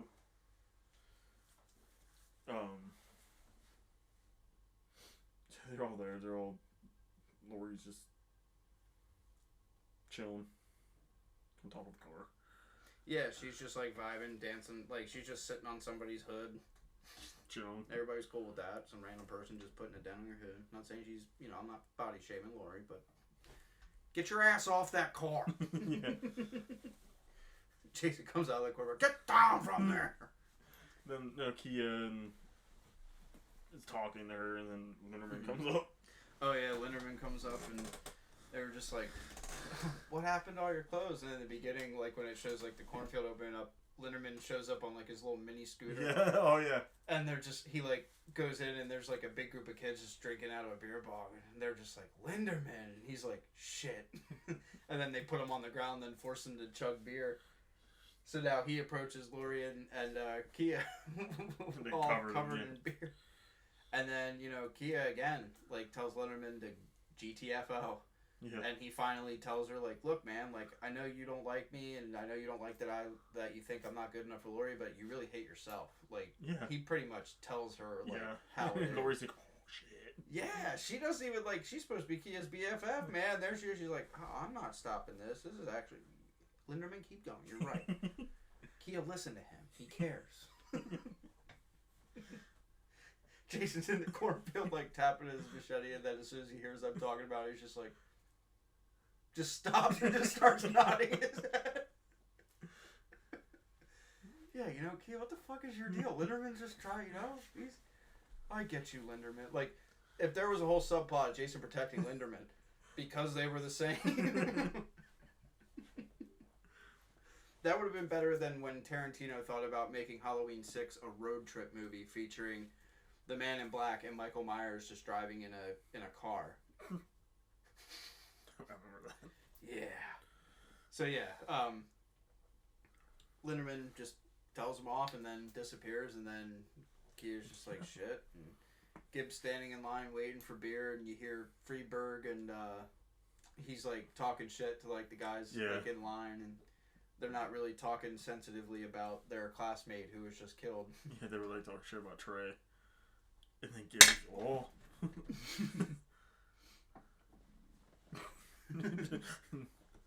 And Gib pops up. Yeah. And what was his name again? Freeberg. Freeberg is like, oh shit, I'm sorry. Yeah, oh, I'm sorry, Gib. She just like tosses his drink at her, and then she just like goes off. Yeah, she runs off. And then Lori notices it. Kia's like, hey, look who... Kia shows Lori, like, hey, look who's here. Like, look who showed up. And you see Will trying to come through to her in the crowd, and then you see Linderman like looking too like, oh, there goes my chance. And then Linderman's like, shit. Oh shit. And then Kia goes up to Linderman like, hey, don't mind that. Like, come on, let's dance. And it's like, wow, you were just treating me like shit. And then they just start dancing together, and then they kind of like start like a little like friendship. Now they're friends. Yeah, now they get along. So then Will and Lori are reconnecting, and Gib is That's the Gib. Gib is walking through the cornfield. Yeah, she's walking through the cornfield because she hears Trey. Yeah. She hears the voice of Trey. And then she like stops and looks, and then well, before that, yeah, because she walks in, she hears she's Trey. Walking in. Yeah, yep. And then it cuts to this other dude who's just covered in glow sticks. Yeah. Just because it like follows her. He does. It's creepy. He's just like stalking her through the corn rows. Yeah. And that's when it goes like the camera's following like behind the glow, behind the stalk, and then you see her like walking. And then it cuts to, like, again, more corn in the view. And then you see something really fast go past the corn. Past Gib. You pass Gib, and then was it cut to... Not cut, but, he's, like, the top half of him's, like sticking out. Yeah, you can definitely tell it was, like... He's not holding there. He's not standing there. You can tell he's being held by something. But it's... Obviously, Gib doesn't because she's drunk. Yeah. But she's Trey. Yeah. And he's just like, I'm dead one day and you're already out getting shit-faced. Yeah. Same old gap. Yeah. He's not the best boyfriend. And she's just like, Trey, and he's just like, let's go. And then, like, he just, like, goes back through the corn. And she just, like... dumbfounded. Is just standing there, and then you hear him say what he said earlier, like, babe, don't make me ask you twice. Yeah. And then... She just, like, almost like in a trance, like, just drops the cup. Yeah. And then you just see her, like, go into the cornfield. And as she's, like, you get the POV shot of, like, the corn, like, she's walking, like, you see her POV walking through the corn, and, like, you can see something right up ahead, like, moving through the corn. Yeah. Like, so that way she's still maintaining that she's, it's still maintaining the illusion that she's following Trey.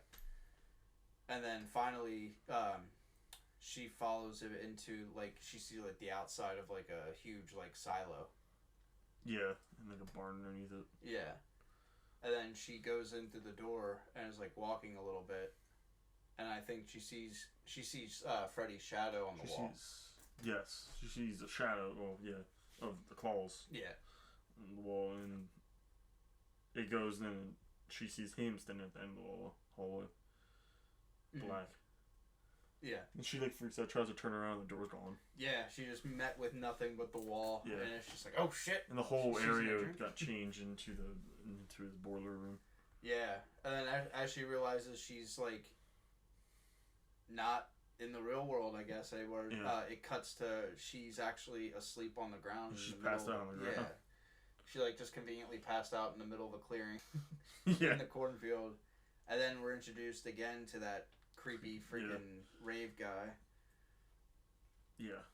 He has intentions that are not good. No. He, as Gib, like we said, Gib is passed out. He, gets on top of her unconscious body and starts, like, kissing her face, like her cheek or, like, her neck. It's weird. Yeah. And, this whole time while it's going on, then it cuts back in, and in Gib's nightmare, she's being pursued by Freddy. And then, like, as he's just, like, walking toward her, she, like, falls. She, like, they're up on, like, a balcony. Yeah. And she falls, like, hits the balcony and flips off. Yeah. He goes, like, oh. Oh. Oh. And then not only that, she, like, flips over the bar and then lands on top of lockers and then smacks onto the concrete. Yeah. Oh. Oh. And then she, goes into a locker, almost like a work locker. Yeah. And she closes it, and you can kind of see, like, you get the two different shots going back to back of her, like, standing there in the dark with just, like, the three slits from the openings in the locker. In the locker door, just, like, the light of it shining on her face. Mm-hmm. And then you get that POV look of through the grate, like outside, like looking side to side, like where is he at? And then all of a sudden, like she thinks she's alright, she goes to like open it, and then all of a sudden Freddy's hand just like comes down and pulls the door off. Yeah. And he's literally upside down, like impossible because it's his world. Yeah. And he just goes, he gets ready, he goes to do that pose where he's ready to take the claws into her, and then boom, her chest explodes. Yeah, his chest explodes with blood all over Freddy's face. And he's like, no! No! Dick. And then it cuts at the same time, simultaneously, it just shows Jason double impaling the creepy guy and Gib with like this metal spike that he ripped off of a truck. And then he just like flings the raver guy like nothing. He goes flying, never to be seen again. Even with all the glowing. He's a shooting star in Springwood tonight, folks. And then, having been killed in the real world instead of the dream world, like, her body's there, and then it just, like, fades. Yeah, it disappears. And then Freddy's like, no! Like, she was mine! Mine! And, now he's pissed. Now he's pissed at Jason. Because now he can't, like, yeah, they remember him, but, like, Jason's still not, like... Jason's the one who's killing. Yeah, Jason's getting the kills, man. So how many bodies is Jason up to now? Who in the Raver? That's 5, isn't it? 4? Yeah. And then, as he's pursuing, so... It's 5. So while this is going on, after Jason had, killed the Raver and, Gib, like, Freddy's freaking out, then you see a jock and the chubby guy from before that was passing out flyers with Freebird from the school. They're sitting there and they're drinking, like, a pitcher of Everclear and smoking a joint. And... Everclear. Yeah. Just drinking it straight, too. Like, yeah, I know. I'm like, damn. That's holy great hell, bro. Jesus. Having an open flame next to the liquid. That's smart. So, that's when it just cuts and he's like, yo, get a little... You just see Jason appear right behind him. And he's just like, yo, check out this fucking guy. And he's like, well, hey there, Jeffrey. He's like, this is a rave, not a Halloween party. And then the dude just starts... Yeah, tells him to fucking pay. And then the jock's just finger poking. Yeah. You don't do the finger poke of doom unless you're Hulk Hogan. So, does like the finger poking into Jason's chest, and Jason's like, alright. Just grabs the dude's head and twists it around like Reagan style from The Exorcist. And then just pushes him down, and the fat dude's just like, son of a bitch. Son of a bitch. He's like the best reactions. Yeah, but then he's quick thinking too. For being a burnout. He like just takes the pitcher of Everclear, throws it all. Well, what's cool about that? Oh, he like, I noticed this. He like looks at it first. Yeah. You can tell he's thinking. Yeah. He's a neural net processor. He's just like, oh yeah, I'm thinking. And throws it at him and then just like lights him on fire. Lights Jason on fire. Yeah. Then he's just like, yeah, burn, motherfucker. And then Jason's just standing there and just pulls out his machete and he's just like, shit. And then freaking, you just see him like he's walking on fire while this dude's running like through the cornfield. And you get like the top down view of him running and just Jason's on fire walking through the cornfield, just going after him. And then you get that cool scene of like the dude running out and just the POV of him like running toward the camera. And then all of a sudden, you just see, like, the flaming machete coming through the corn after him. Because Jason just threw it. Yeah. And you just see it pierce his chest. And then he just, like, spits up blood. Yeah. And then falls flat. Falls and then forward. Jason calls his mom, tells him what he just did. Oh, my God, Mom, you're never going to play with it. Plus 10. Plus 10, write that down. All right, bye. Picks up his machete, then he just starts going to town on the frickin' on the Ravers, man. He's still on fire when he does this. Yeah. Oh yeah. So all the while everybody's running, flipping out, and he's attacking everybody. And Lori and Will and Kia are running, and then they stumble upon Gibbs' body, and they only stop for like 2 seconds. Which is smart. She's just like, "Oh my God, Gib!" Foster and they're like, "All right, come on, Lori, let's go, Lori, come on." Which I mean, I get it. Yeah, they're panicking then, and then. what is it? The one guy that's like throwing the cups like at Jason, like it's gonna do something. Then Jason like slices him open, but then at the same time slices open the beer keg. Yeah. And then all of this beer just like completely douses Jason and puts him out. Doesn't knock him down. It just puts the fire out. Okay, he's still going strong. He's just not burning up while he's doing it now. He might be slightly intoxicated. Yeah. Oh yeah. Jason's a little buzzed. I'm not gonna get the deposit bag on that keg, is he? No, that's shot. Everybody there was a big waste of time. Don't party and you'll live. That's the message that Jason wants to convey. Okay. He'll kill me if I was it. So. Just pause it. Yeah. Might be. It's all right. So, Jason just like, it just ends with like him just slicing through everybody. And then it cuts to the van. And then it's Will's driving, Laurie's in the passenger seat. And then it's Kia, Freeberg, and Linderman in the back. Yeah, Freeberg's just there. Yeah, Freeberg's just there. And they're just like, what the hell's going on, man? Who was that guy? Mm-hmm. And Freeberg's just like, man, that goalie was pissed about something. No. A little bit, like I like how they were just like, Linderman's just like, just take me home, man. Like, they all just get dropped off at their houses. And, like, Kia's, like, getting out of the van, and she's just like, hey, like, call me later, alright? Yeah. And she's like, yeah, I will. Alright, she's like, I can't believe Gibb died. And I'm like, yeah, no, see ya. Yeah, for real. Just, like, kind of nonchalant about that. So then, the worst weekend ever. Yeah, worst weekend ever. Will takes Laurie back to her house, and they're parked outside. And he wants to tell the truth. He goes to tell her pretty much. He tries to tell her, you know, hey, the reason why, like, I've been gone, like, is because I saw your dad kill your mom. Mm-hmm. Because he was going to sneak up, like, to her room, like, what they do. Those young whippersnappers.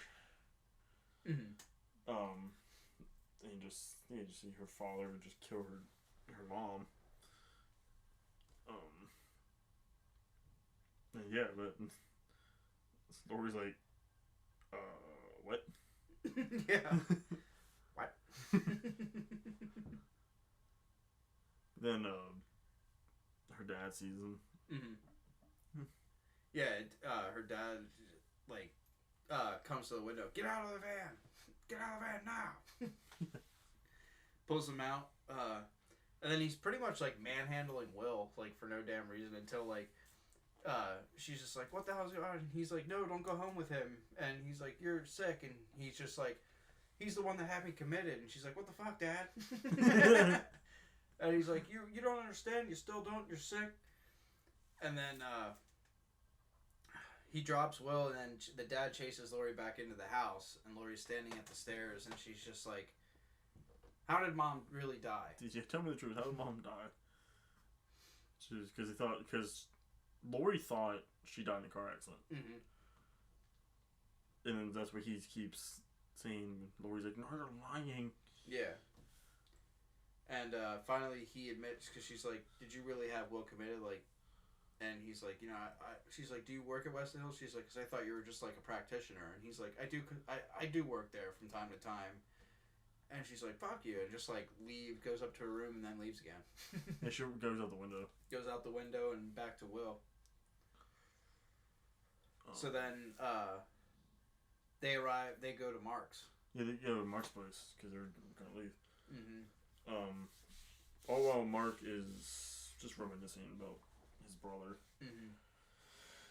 And then, what is it? He hears something in the bathroom. He does. So he goes into the bathroom and... Because he wants to not fall asleep. Yeah. He's trying to find medicine. Yeah. He goes into the bathroom to take the medicine. And when he goes to the cupboard, he like opens it up, takes it out, then closes it. And Freddy's right there. Freddy's in his reflection, right? Yeah, Freddy's in his reflection for a second, then he makes him drops the last remaining hypnosil. Was it hypnosil? Oh, no dose or something like that. Like Wake Aid or something. Yeah, like that. yeah. And then you just see him like, oh no! You just get that cool, awesome drain shot. Yeah. It just like falls down. And what camera shot is that? How did he get the camera down there? Anyway, that's pretty damn cool. Need more of those. Give us the drain pipe. Give us the sink pipe shot. Guy underneath there. Yes, you're going to. See, I should have fucking knew it. Yeah. Oh yeah, that would have been cool. So, yeah, Mark gets scared and then he like turns around and like with his back against like the mirror and like the sink and he has his eyes closed and then he like looks over to the left and you see that the bathtub's filled with blood. Yeah. And then his brother like comes up from underneath the blood and he's sitting there and he's got like when he puts his hands out like you can see like the freaking slip marks. Yeah, slip marks. He slit his wrist. And it's just spurting blood. It's just spurting blood everywhere. And pretty much like Freddy's just like, you know, I need you to tell people like, you know, that I'm back. Yeah. Like I need you to tell people that it's me. And Mark's like, I won't do it. I'm not telling anybody shit. Fuck you. You killed my brother. Yeah. And Freddy's just like, all right, well I guess I'll have to send that message myself. And quite literally lights Mark's back on fire. Yeah. And then as this is going on is when Mark and Will are at the window trying to pound on the window to wake him up. Yeah. And all of a sudden he spontaneously combusts in front of them. And he gets up and he's flying around the room. And then that moment where like his face is like right in front of them, like in front of the window. And then he's just like, help me. And like as he's saying that, you just see like the fresh cuts form on his face from the claws. Yeah. It was a cool scene. Then he somehow falls on his face somehow. Yeah. Just like slides down against like the wall that he was just at. Yeah, and then on his back it just says Freddy's back. It's not Mark's back anymore. It's Freddy's back. Quite literally. Freddy's back, y'all. And then they just kinda happen to find at a Freeburg's place. Yeah. They're all just there for some reason. Yeah, so we're like left back. Well, it cuts back to the Deputy Stubbs goes into the sheriff's office. Yeah, oh, that's right. Yeah. And you see like the sheriff like looking through like the pictures of like the bodies from like the rave and stuff, because you see that one photo of Gibbs' dead body. Yeah. And then he quick sees like the deputy come in, so he puts it in the drawer. And then Deputy Stubbs does his damn homework because he's just like, look, man, he's like, he goes, I think I know what's going on here. And the sheriff's like, look, Stubbs, you're not from around here, so I wouldn't expect you to understand. And he's like, expect what, Sheriff? And he's just like, we don't say his name out loud. And he's like, with all due respect, I think we have a copycat of the Crystal Lake Killer. Yeah. And he's like, now get the hell out. He's like, I don't want no more repeats of anything. And he's like, if you don't knock it off, I'll send your ass to Weston Hills with him. Yeah. And Deputy Stubbs realized, like, okay, this is like bigger than something else. I feel like this is like something big. So it cuts to like that eerie shot of like early morning. It's like the town, and you just see like the cop, the deputy just driving through the town, and it's completely abandoned. I mean, of course it would be. It's like 5 a.m. But anyway, it's like So it cuts to there in Freeburg. It's Kia, Lori, Will, Linderman, and Freeburg, and they're on Freeburg. Keep calling Freeburg. I'm ass free. No. So they're in his basement. Yes, they're just chilling. Freeburg's just smoking his doobie and just chilling, and they're talking about how trying to come up with a plan. They're trying to come up with a plan because they're just like, man, like who it is. Well, they're trying to talk about who it is at first. Yeah. Like what's going on. Like it was is that Freddy? And then the cop the deputy just like shows up. Yeah, because they realize that there's two people now. There's two killers. Yeah. Yep. And they're like, we're like, oh, how are we gonna do it with Freddy? And one's like, I think Linderman's like, fuck Freddy. The one in. Yeah, the one's real. Yeah, the one's real. We should worry about him. Yeah. And they're like, oh, that. Then the cop just comes out of nowhere. He's like, his name is Jason Voorhees. Yeah, and Freeburg's just like quick throws the joint like in his freaking magazine and closes it. Doesn't worry about a house fire or nothing. Just like he's like, shit, man. Don't you knock? And he's like, well, how'd you find us? The Scooby van out front wasn't exactly subtle. And he's like, and never leave your keys in the door.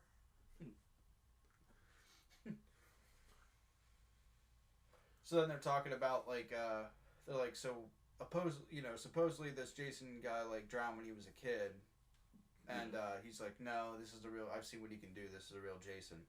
And he's like, well, that's impossible. And Freeberg's like, oh, yeah, well, somebody's definitely fucking up the reality rules because this is the real shit. Like, this is going down. Yeah. So,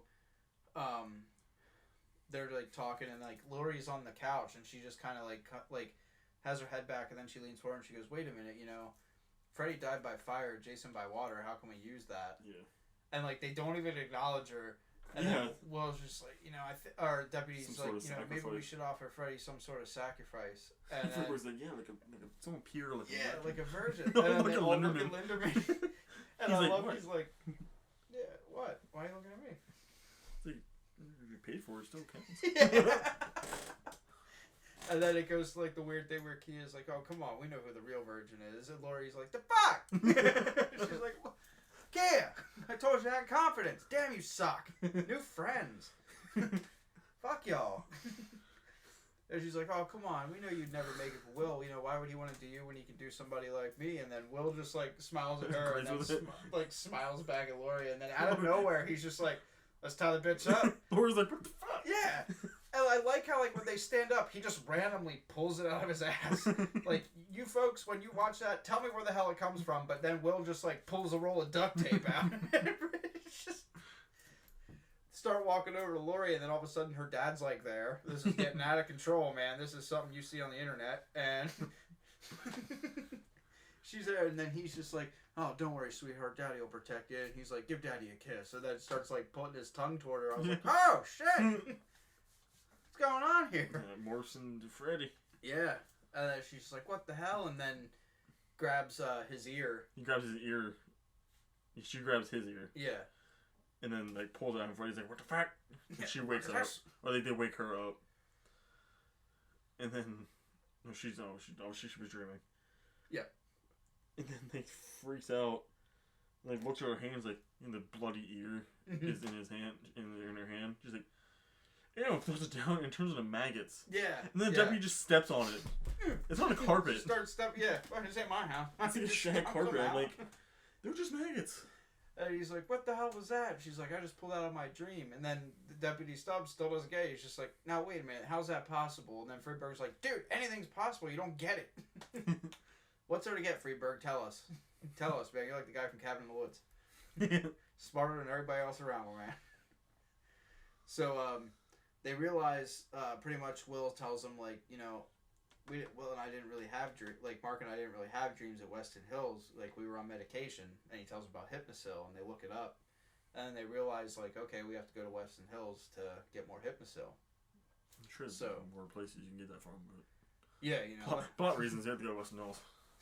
Yeah. I'm sure Hypnosil is just, like, more than just I'm sure other people use it, too. Yeah. I'm sure it's not you can just walk into, like, a CVS, ask for some Hypnosil. I'm sure it's behind the counter. I don't know. I mean, the cop there, I'm sure. Go to Springwood. You're like, hey, I'll get me some Hypnosil. All right, get out of here, fanboy. So yeah, they head to Weston Hills, and you see, like, them use the card that Mark stole to get in. Yeah. And then as the door's closing, you just see Jason from behind. Just staring. Jason from behind. The final Friday. Jason from behind. But yeah. Yes, yeah. Trying to get Hypnosil. Yeah, so then obviously once they get inside, I like how it shows it, like, cuts while they're, like, going through the hallway, and then it cuts to, I think, that security officer. Like, he sees, like, the alarm going off. Yeah. And then they go, they're going in for the Hypnosil. Oh, yeah, that's when stoner. Freeburg. Freeburger's like, yo, man, go for the little... Yeah, that's little right. J-break. Because they go to they're checking the power room. And Freeburg, Linderman, and Linderman's Stubbs. Linderman's like, there's a cop right there. Hey, he's like, what you gonna do? Arrest me? I know. It's like, it's 2003. Yeah, he could. He could. I mean, he would if there wasn't other pressing matters. You're just like, come on, man. I can't wait for the hypnocil. Just let me take a hit. No, man. Yeah. Freeburg, I don't even think needed the hypnocil. Well, okay, no, he did, because it's not that it doesn't help you sleep. It just takes your dreams away. Yeah, it just takes your dreams away. It doesn't affect your sleeping. It just affects your dreams. Which I don't think that can actually happen, but I don't know. Maybe it can. The world's a scary place, man. Who knows? It probably does exist. Sure does. Talking about it right now, we'll find out when we forget talking about it next week. You guys welcome back to part 10? Give me some hypnocil, man. Yeah. I don't want to remember my dreams. Stubbs and Linderman go off. Yeah, they go off because he's just like, smoking. He's like, dude, he's a cop. And he's just like, fuck it. And he's looking for like a lighter, and he sees like the pack of cigarettes on the control console. Yeah, convenient. Yeah, right. Plot needs the plot. Then he finds he's over there just having a good time, little jaybreak, chilling out, Max and Blacks and all cool. And he sees a thing, which is before he sees the thing, we hear a thing where it's just like, yeah.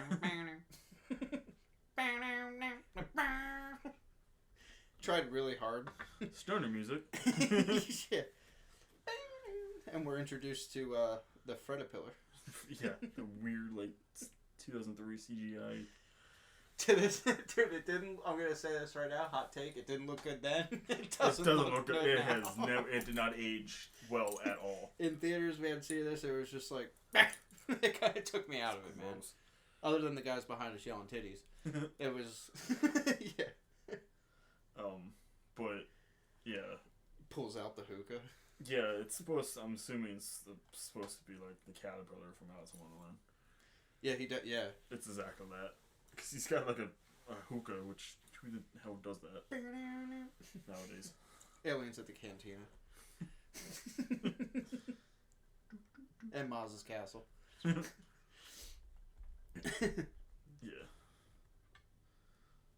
So Freddy tries to possess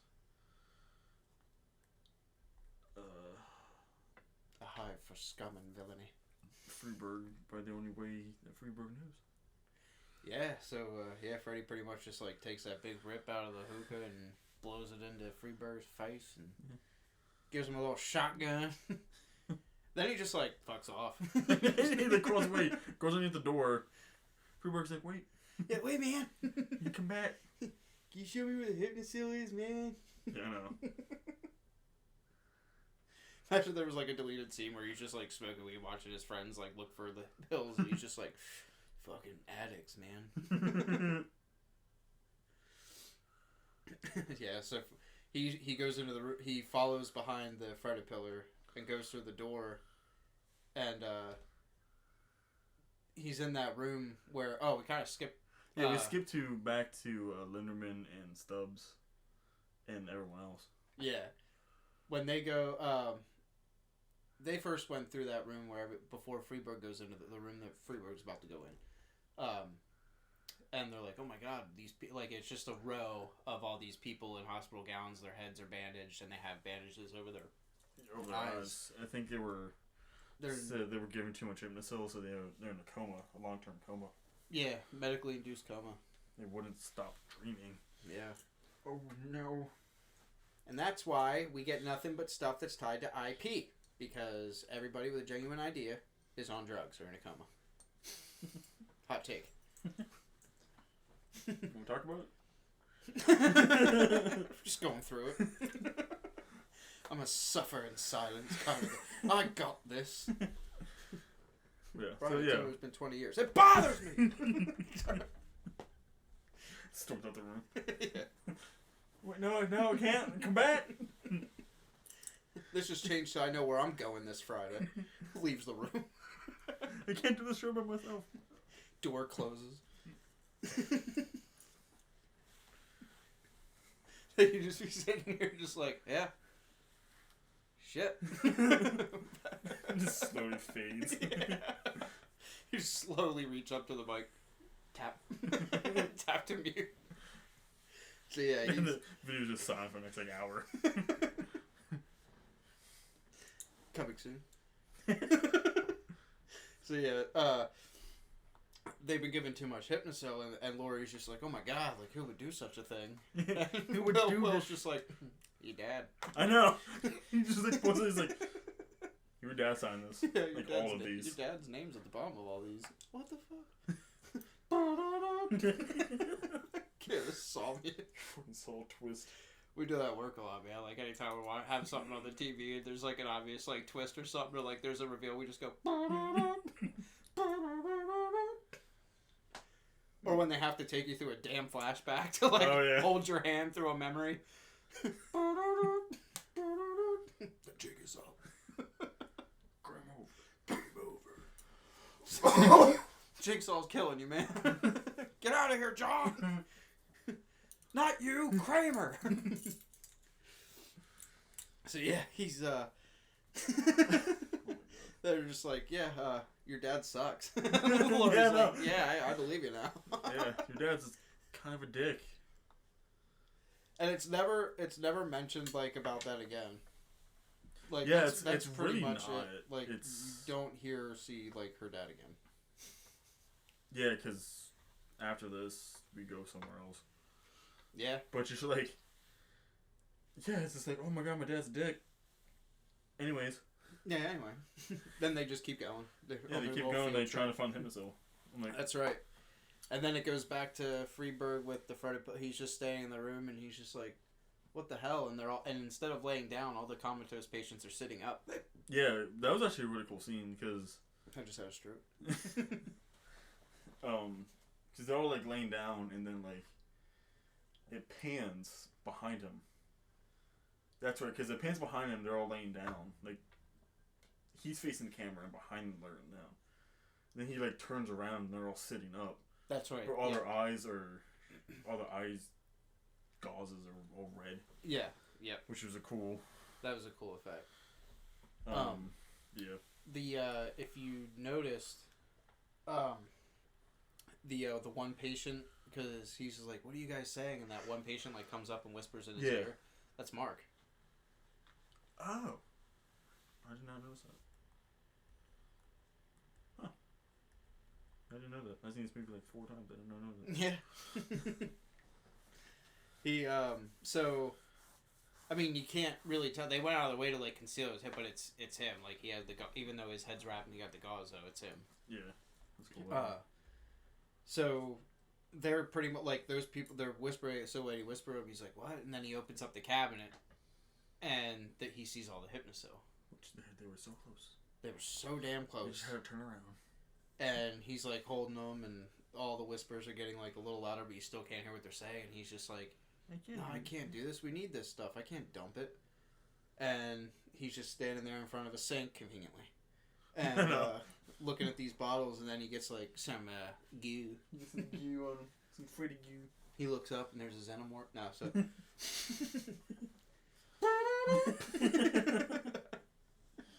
Gets more and more trombone. Yeah, it gets louder every time. They're just like, now they're not even trying it anymore. Freddy vs. Jason becomes Kingdom Hearts, but like all these horror characters together. That'd be cool. Actually, that'd be really cool. That would be awesome. Shit, man, I want that to happen now. That would be amazing. A Kingdom Hearts horror game. Hell yeah. Think about it. Damn it. Think about it, man. Come on, Square Enix, do that. Yeah. Do it, damn it. Please. We'll crowdfund. Square knows how to program games. Yeah. It's gonna be shitty, but I still play it. It's alright. So yeah, they're Yeah, so Freebird looks up and it's Freddy Pillar just goes right down his mouth. Dude, it's just so like, bad. It's really, it's gross. It is really gross because like you just see he's like flailing, ripping at his own mouth, and you just see like this horrible ass of the freaking Freddy Pillar just going to town. And you just see like all this blood coming outside, all the CG blood. Which is like Freddy couldn't like, come on man, you couldn't have picked like a better way of doing that. Yeah. Like, come on, I know you're gross and all, but come on. Come on, man, clean yourself up. You got some stuff in your burns. So yeah, he possesses Freebird body by oral insertion. Yeah. So he goes. Now he's like, and then while he's, oh, I'm sorry. What was he saying? Or sorry, no. What?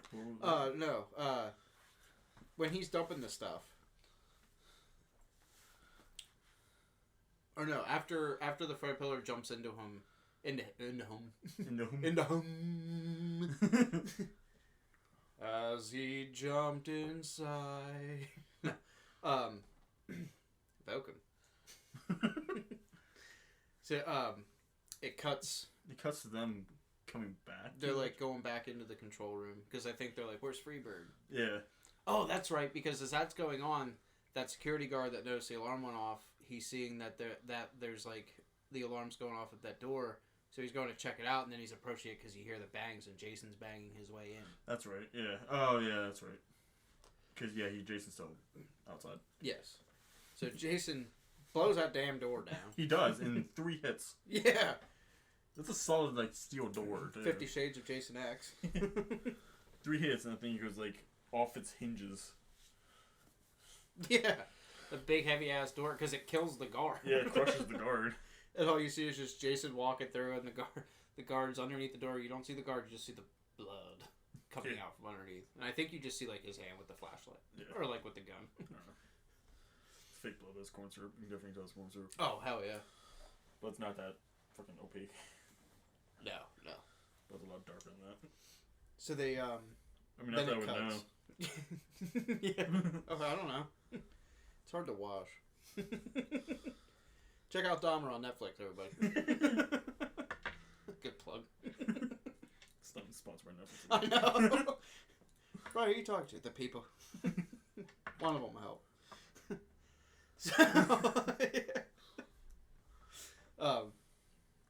So yeah, they go back to the control room because after that happened, like, Lori, Kia, and Will are like going back down the stairs, and Freebird and Linderman are they go back to the control room because they're like, Freebird, where'd you go? Mm-hmm. And then you just see Freebird at the window dumping all the Hypnocil down the drain. Yeah. And Linderman's like pounding on the window. He's like, "No, dude, what are you doing? We need those. Like, stop!" And then all of a sudden he like turns around and just goes, "Ah!" Like, like screams like a bitch. It's funny, Jason's right there. And Jason just comes down with the freaking machete, misses him, hits the control console, and just starts getting electrocuted. And I like how Linderman just like fucks off. And Stubbs just like, go, get out of here! And like, thinks he's gonna just run around Jason, and Jason just grabs him, he's like, grabs Jason, like, not today. Just Wonder Waffs him.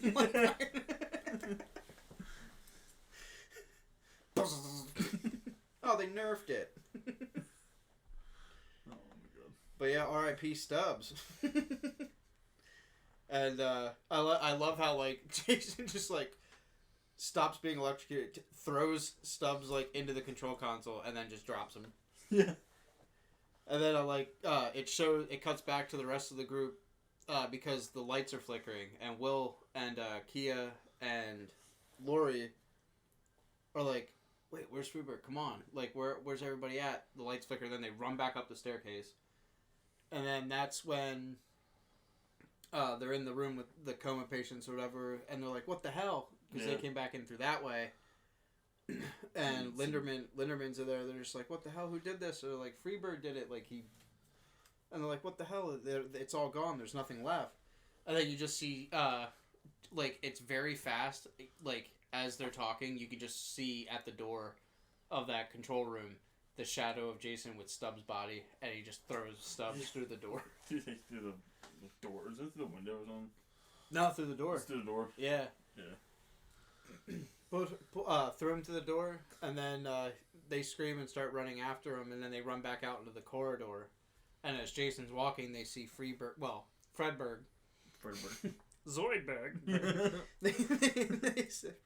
They see him holding the syringes behind his back, which he had filled with some, not Hypnosil, but tranquilizers. Tranks. It's like too big. Like, it would kill somebody. They're too big. Right, it would kill somebody. How much tranquilizers are? Oh my god! Yeah, they're two full thick syringes. Because they like run, and then Freeberg's like not Freeberg, fucking Fredberg. What the fuck is it? Linderman. Because like, come on now. Yeah, like, come on, Freeberg. He goes like, and then like, Will runs by him. And he's like, come on. Yeah, and then Freeberg. He's like.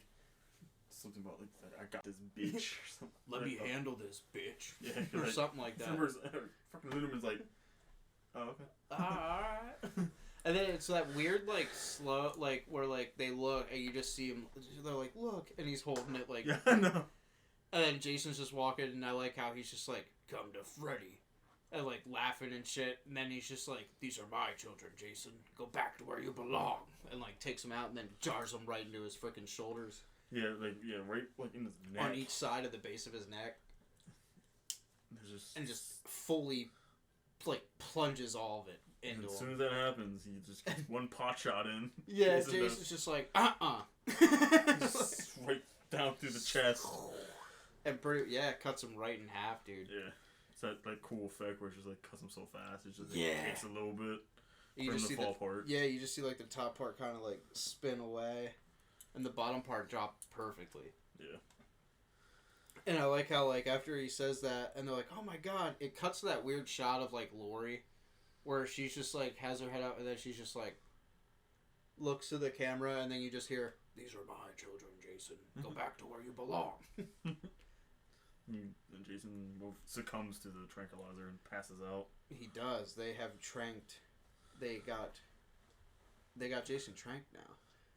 And Jason's dreaming. So now Jason's in his dream. As they're leaving. Yeah, he's in Freddy's dream world. He is. They're in the boiler room. Yeah. The boiler room. This part of the movie is where I'm pretty sure Brian and I were like, come on. Yeah. Because like we're gonna get to it, but just like Freddy's weakness. Yeah, makes sense. Yeah, sure. Jason's like, what? Yeah, this marks pretty much like the first instance and only instance where Jason's afraid of water. Yeah, Jason's afraid of water. You don't get no shot like in part 8 where he sees water and just starts vomiting it. Well, like in part 8, yeah, he can't do that. Because at the end he's like. Then, like, you see him talking. Oh, like, yeah. When the, like, water... But that's, like... Mommy! I know. It's like... Fucking stop, Jason! We cover part 8. Go watch part 8. Go watch part 8. Go watch our review of part 8. Yes. If you've already seen part 8, go back to one of our earlier episodes and listen to part 8. It's not part 8. It's actually part 7. It's part 7. Well, episode 7. It's episode 7, part 8. If you want to know why, watch part 1. That's right. No spoilers. We cover the first 2 films. They're killing me! Is that a bear? Got a bear over there? Start referencing those shit. You got a bear? That makes sense. Jason's in the dream world. And Freddy... I'm like trying so hard not to die laughing. I'm like dying laughing over here. Brian's in the dream world? Stroke number 2 of this podcast.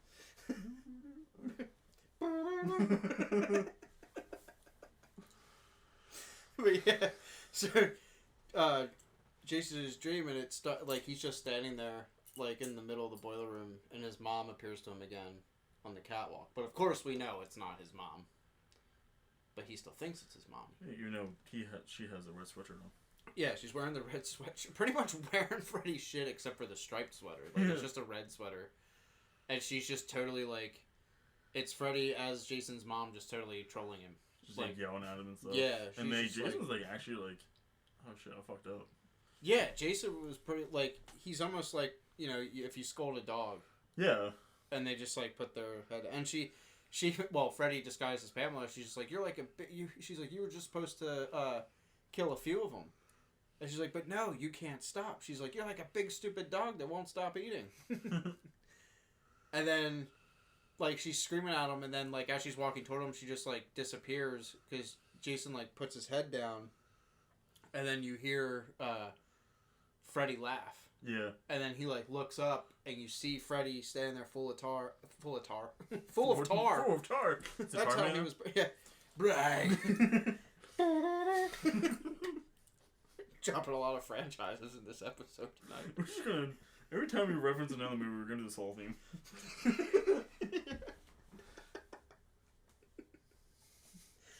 So, like, Jason looks up, sees Freddy back, and then looks down and realizes his mom's not there. And then, like, that's when he realized, like, you're not using me, motherfucker. Like, he figures out that he was being used. Yeah. And that it wasn't his mom, it was Freddy. You don't fuck with Jason's mom. No, you don't do that. Yeah. So then Jason and Freddy get into a little tussle. Tussle. Yeah, so they start fighting their first encounter. Yeah, this is like when they're actually like fighting like each other. Yeah. And like Jason at first like is just taking everything. Yeah. Like, I mean, he's in a dream world. Oh yeah, Freddy has like full control. But Jason's not dying. He's getting thrown around. He's getting a whole ass fucking boiler dropped on him. Yeah. Flying around. Oh yeah, the pinball scene. The pinball scene was funny as hell. Oh yeah. Oh, tip. Yeah, and then when he drops the boiler on him, and then he's just like, why won't you die? Yeah. And then yeah, that's what gets weird. Then he does the pinball shit on him, and then he has the he's like, welcome to my world, or like my nightmare, and then like forces Jason back into like that valve, and then he takes he like uses the force. He uses Freddy's force. He uses the Freddy force to make Jason's machete lift up and then go flying into his sternum. Yeah. And it's like, has him stuck to the pipe. Yeah. And then I like how Freddy like does the whole force thing where he like makes the tiles come up to like hit the machete blade. But then as those three are coming up, they actually make the New Line Cinema logo. Oh, I didn't notice that. Yeah. Little Easter egg. Little Easter egg for you. Yeah, so the tiles hit him in Jason in the head. Jason's just taking it. Yeah. That's what he do. That's what he do. And I like how, well, even when, like, every time, like, Freddy's just up on him, like, sticking his claws in his shoulder and stuff, and then you have that thing where he just, like, claws, like, at his mask. Yeah, his mask starts getting messed up. Which, fun fact, I actually have that mask in my house. I know, it's beautiful. It's actually the bloody variant. That is, we're getting up to that point, but that is one of my favorite scenes in horror history. Yeah. But yeah, so he goes to so after Freddy has Jason pinned up to that pipe, then Freddy appears next to him and he like takes the machete and like he's just like he like teleports next to Jason and he's just like, penny for your thoughts, Chief. And then Jason grabs Freddy by the head and puts it against the blade of the machete. Mm-hmm. And then Freddy's just like, ooh, scary. And just like disappears. Yeah. And then Jason's just like, the fuck? They go to like... He's like, what the hell, man? They just start like walking toward each other. And then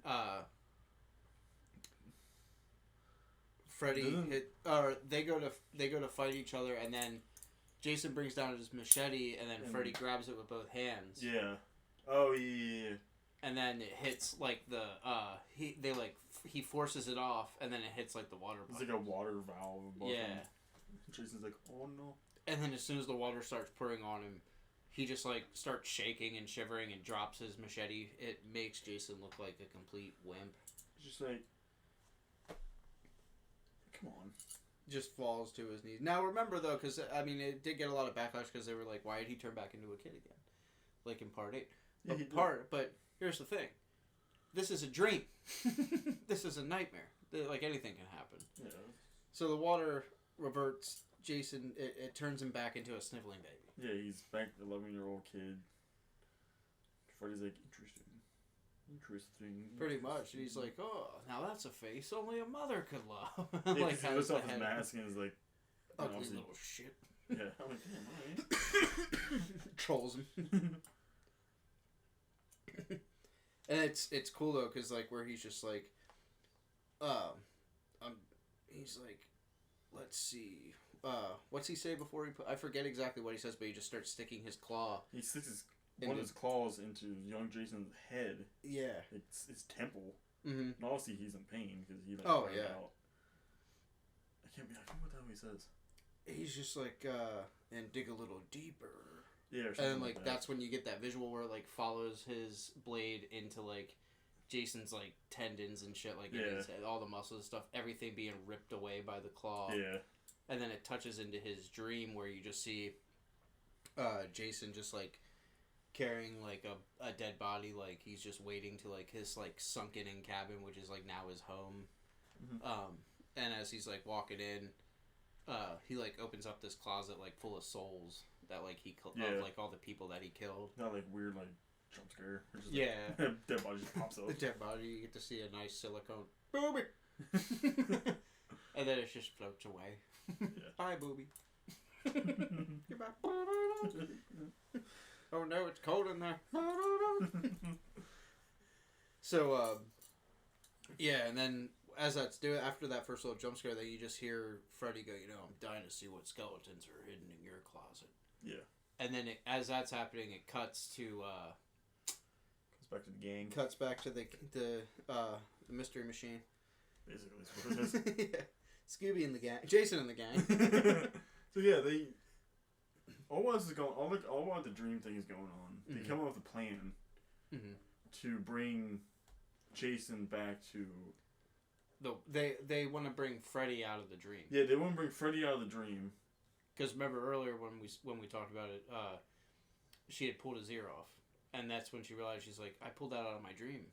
Yeah, so they have a plan.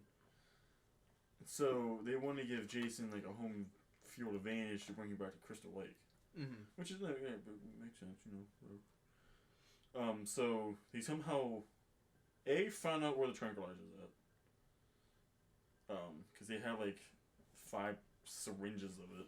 Yeah. Because they keep giving it to Jason to keep him sedated. Yeah. And they got him bound and carry Jason to the van, which I'm sure he's not light. He's a very toned boy. They all rallied together and picked up the door that was on top of the security guard and just guarded him to the deleted scene. They drop him a bunch of times by accident. They just pick up and they're just like, no. So yeah, they're all driving. They're driving to Crystal Lake. Excuse me, sorry. This is the problem. This is the movie. This is the part of the movie where I just don't understand. Yeah. Springwood. So what's Springwood. It's supposed to be in Illinois. Yes. Crystal Lake. Oh no, Springwood. Springwood is supposed to be in Ohio. Ohio. That's right. Yes. Sorry. Ohio. Haddonfield's Illinois. That's right. Ohio. Crystal Lake's in New Jersey. Yes. There's a whole state in between. Yes. There's like it's our state. Yeah. We live in PA, by the way. That state travels. It's about like at least a 9-hour drive. Yeah. Oh yeah. They get that shit in like 2. Yeah. Yeah, they do. Yeah, it really like makes you think like, shit, how close is Springwood? Because Jason walked to Springwood. Jason walked there in one night. Is like Springwood in like, is it like Philly? Like, I don't know, man. I mean, he was just like, he got through Manhattan with no problem. He's like, no big deal. I floated all the way to Manhattan from my lake. which that makes sense. Cause, Crystal Lake can take you anywhere. if you're brave enough to take a boat out on that lake, you're going to see some shit. It'll take you anywhere. You might even see some kids over there. You might see a lake there. I killed somebody. Thought I saw a bear. There's no land around us, man. It's one of them sea bears. That was the lead scene between Sean and Julius when everybody's rowing away. Rowing to New York. Like, thought I saw a bear. Julius, you need to stop rowing. You hit your head when Jason threw you overboard? I don't want to talk about it. Keep rowing. Come on, Sean. I'm serious about them bears. So yeah. So they're driving to Crystal Lake. Yes. And while the whole dream thing's going on, Lori, they hatch that plan, and so they're just like, decides that they have all the time in the world to pull over. Yeah, because they're like arguing who's gonna go into the dream, and obviously it's gonna be Lori, but yeah, she's like, no, I want to go. Fucking dude's like, no. Yeah, no. She's just like, no, but I have to, and he's just like, okay. I know. Yeah, you got to. I don't think you should do this. Trust me, I got this. All right, lay down. I'll shoot you at myself. Me. Takes his jacket off. Gets real comfortable. All right, pull your arm out. Shoot you up here. Night. Yeah, they have like a watch and. Yeah, so she goes in. Yeah, sets a timer. Sets a timer on a watch. And so she goes in to the dream. Mm-hmm. But like all this is going on, I think Jason starts to drown. Yes. Oh, that's because. Well, that's after she. That's after. That's when she's in. Oh yeah, that is after. Yeah. Sorry. Yeah, Lori goes in and then is in. When she enters, she realizes that Freddy is modified. It like, when she goes in, Jason and Freddy aren't fighting in the boiler room anymore. Are they in Crystal Lake? They're at because she's coming into. That's right. She's coming into this dream. She's in Jason's where it's at Crystal. Yeah. So it's since she fell. Yeah, I guess it's weird. I guess if you fall asleep next to somebody, you guys can hang out in each other's dreams. I guess. She just goes to bed and goes, Jason, I'm here, babe. I'm here. Lori Voorhees, the sequel we need. No.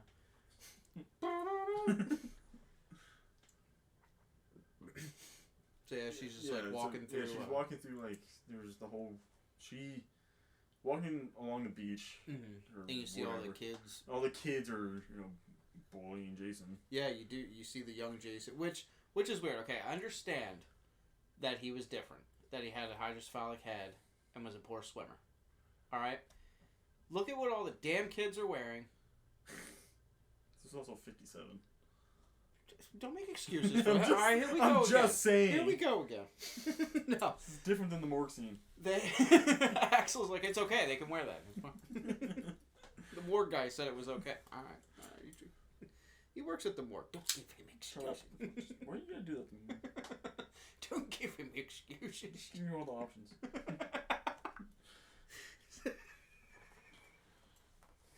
But they're all right. The kids are wearing.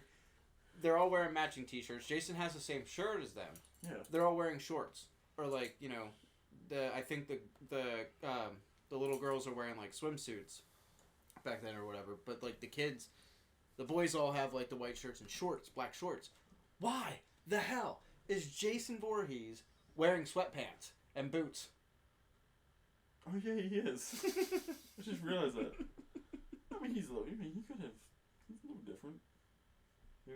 Maybe Pamela didn't want him to wear that. That's why they made fun. That's why they killed him, because he's wearing sweatpants. That's why the fucking kid drowned, man. Take your damn boots off. I can swim boots. I've done that before. It's hard, but I've done it. He already wasn't a good swimmer, man. That's like you would think he would be more cautious. If he was scared of that water, he would be like, I might untie one. Before those kids were assholes. They were. They were beating him. so they were beating Jason. So they were like hitting him, throwing shit at him. And like took him to the docks. Well, before they did that, they threw the. Yeah, they threw a tarp over. Like they the potato sack. Yeah. Like, try this on. It's like you could possibly know he wanted to fucking wear that. Puts him. He's like, why is on his head? He's like, oh, it's such a. Yeah, not a bad idea. You guys don't have to push stop. I have to come back to this. Yeah. As he's drowning, he's just, every time he, like, his head breaches the surface, he's just looking for that cloth laying on the ground, like, it's gonna be there when I come back. I know, it's like weird screams. Yeah, he, like, comes off as a complete baby. I mean, I'm sure he was babied by his mother, so. True that. Because he is a little different. She was so overprotective of Jason, it pushed Elias away. Allegedly. It's just one fucking universe at a time. People are wondering, who's Elias? Yeah. So, like, she sees all these kids, like, fucking with him, and she's like, what the hell? And they're just like, here, and they just, like, push him, and there's, like, that dramatic slow-mo shot of him just falling into the lake. Yeah. Murderous lake. My lake murdered somebody. You will rue the day! There are days where, you know, I can't go without thinking about, you know, Crystal Lake deserves a drought. Put an end to it. We're not gonna go to the lake sometime, and just all we're gonna fucking say. Just walk up to it, spitting it. Just don't go in the lake at all. Yeah. Walk around the camp there in Jersey. Go and actually visit. They actually do the tours there, man. I would love to. Oh yeah. Maybe feature episode. Absolutely, that would be great. We could And do like a special. You know, that's one thing too. Since we're on YouTube, we could do like a live like a video vlogs thing. and You know, stuff, we could totally do like a tour. Maybe even take a trip to the place that's near us that was inspiration for Silent Hill. Even though they kind of ruined it. Oh yeah, they did. Shit. Well, I mean, wintertime's actually a better time to go, because then like even when you're not like on the off like limits areas, you can like see spots where there's no snow because the ground's so hot. Yeah. Or like you'll actually see like the smoke plumes coming up out of the heat, out of the steam vents. We're talking about Centralia, by the way. Centralia, folks. Okay. Yeah. Okay. Oh my God, they live near Centralia. So yeah, close as Knowles. yes, we're just plugging everywhere now. Like, check out Dutch Wonderland now. So, we should park tomorrow. Lucky. I haven't been there in like 10 years. Anyway, we're starting to reminisce about, but so, you know what? Fuck Crystal Lake, man. Hershey Park. Sweetest place on earth, let me tell you. Far away from that coaster killed somebody. Yeah, coaster killed somebody. It was nothing compared to that lake. They have a lazy river. Yeah. Well, does that lazy river have like 10 sequels? Big one. Well, good. Just kill somebody. Just like every time you go around, just murder somebody. Yeah, this has to happen. Floating, really. Everybody else is floating. You're just the one guy like paddling through with your tube. Oh my God, Mom, what's that guy doing? Just splash it. Sorry. Just so people. Excuse me. Oh, you're in off again. Yeah, so she, Lori's like, runs to, like, she sees the counselor's quarters. And, of course, you see, like, 2 counselors just making out. And then you see 2 counselors on the porch, like. Yeah, on the porch in front, broad daylight. The kids are out picking on Jason. The kids are, like 60 yards from them. Yeah. Oh, yeah. They can see that. They can hear that shit. They can see it. Which means the counselors weren't paying attention. And the lake killed somebody. Fucking lake. So, yeah, they, she's just like, I hate this fucking dialogue so much. So, she's just like, aren't you gonna help him? And the counselor's just like, can't you see I'm busy? And he's just really, like, doing it. And she's like, you mean you're not coming? And, like, puts an emphasis on it. Yeah, I know. And then it goes back to them, and the lady is dead, and the counselor that was having sex with her was still having sex with her while she was dead, and you see it's Freddy. Yeah, it turns into Freddy. Freddy the Necrophile. Dirty motherfucker. So she's just like, you mean you're not coming? And he's just like, not my fault, this bitch is dead on her feet. Just waves like her arm. Yeah. And then you see she's just like, fuck it, runs to the dock or whatever, and he's still climbing to the surface, and she's like, here, take my hand. And he pops up out of the water to grab her hand, and she grabs him, and then she like lets go, and she realizes it's Jason. And she's like, Jason? I know. Jason Voorhees? And then drops him. No, wrong one. Like, who the fuck could it be? No, it's Jason fucking Willow. Yeah, Jason Mraz. Comes up, I want you and you. No. So yeah, she like, let's go, and then Jason's just like drowning. And while like Jason's being held down by Freddy, it's revealed like it's showing Freddy like holding him in the dream to like keep him down. Yeah. And goes back to the real world while Scooby and the gang are in the van.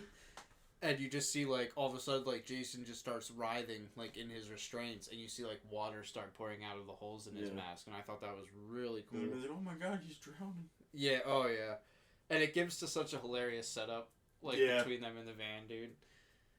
So they're just like, oh my god, he's drowning, like, and Kia's just like, Freddy must be drowning. It's like Exposition Annie over here. No, she's really good at her job. It's like she knows she's being watched. Who would have guessed? Who here wants to give him CPR? I know. I love this part. Lindeman's like, they all like, she like looks at Lindeman's like, I can't, I got asthma. What the hell is the dude's driving name? Will. Kia's like, nah. Will's like, he has asthma. Kia has asthma. And she's like, fine. Will couldn't have been a friend in that moment and just been like, turn around and be like, Kia, come up here. All right, or like, we'll switch. Like, Lindeman drive or whatever. Could have been so many other options. Will didn't want to fucking do it. Oh no, he had asthma since he was like 8. He's like, I don't have a lung. Will, like, Will didn't want to. Yeah, Will could have. He's like, nah. I already put her to sleep. I'm driving. I already have a role. Yeah. You pulled over once, man. Look, guys, we're not going to be there long. It's 5 minutes away. Who would have guessed? They didn't even pump up gas or nothing. Stop her gas. No, I wonder how many. She's probably empty by now. I think it's reserved. Yeah. So as Freddy's drowning him and stuff, you know. Freddy Fox isn't taking. Huh? Freddy Fox isn't taking. Says Kia's struggling and she doesn't want to give him CPR. She lifts up his mask. Yeah. And you just see like his rotting teeth and like the lower half of his face, and she's just like, ugh. You just see like water coming out over his chin, and she's like, ugh. And Linderman's just like, you could do this, and she's just like, shut up. You're not the one who's got to do this. Yeah, asthma. Yeah, asthma. It's from the bears. We're in bear country now. His allergies are flaring up. He's wheezing. Yeah, Linderman can run. Anyway, so... Yeah, no. Plot device. Chugs beer like a champ. Even if it is forced upon him. So, Kia goes to put her face onto Jason's, and then as Freddy's drowning Jason snaps up out of his dream. Yeah, he wakes up. And... Yeah, because once you remove that mask, nobody is more fucking body conscious than a Voorhees. He will get up. It's like, don't wake daddy. It's an old board game. I don't know if they still make it. Move that mask, Jason will move that ass. Okay? So he sits up, and I like how, like, the fucking gun just goes off. Yeah. Narrowly misses, like, grazes Will's ear.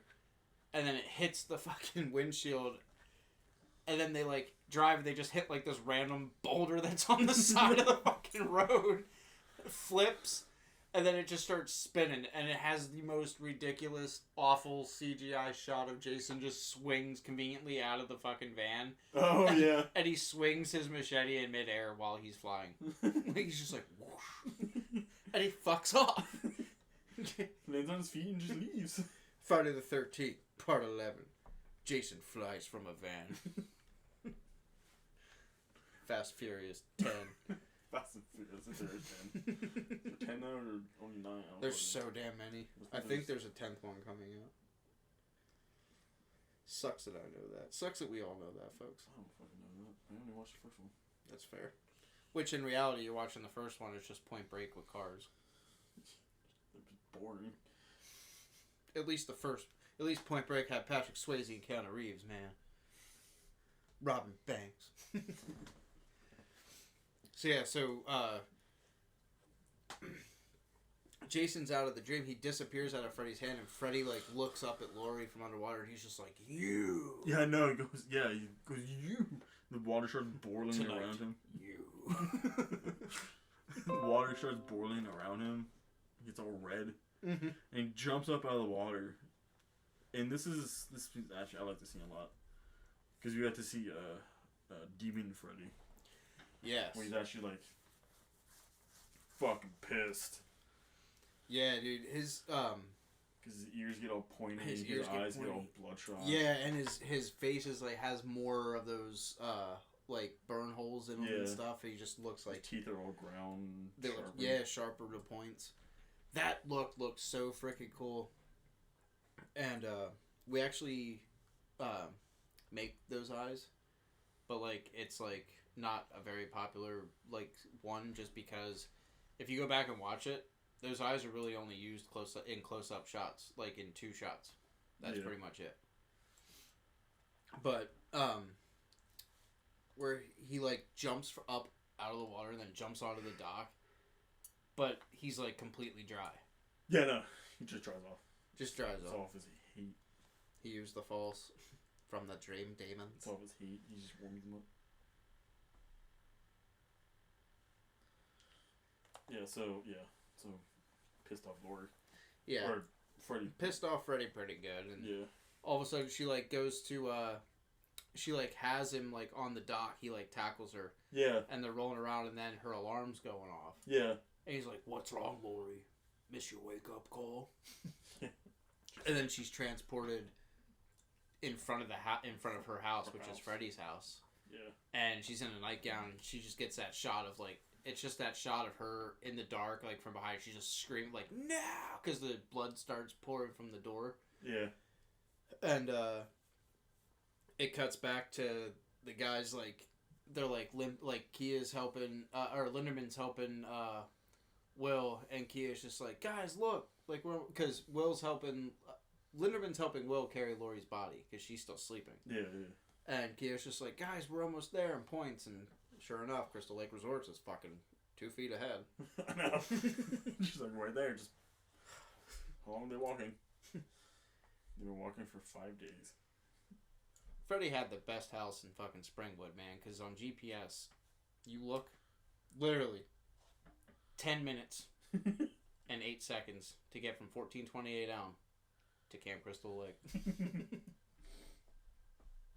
That close. It was just destined for each other. If you look at an old road map, they're a knuckle apart.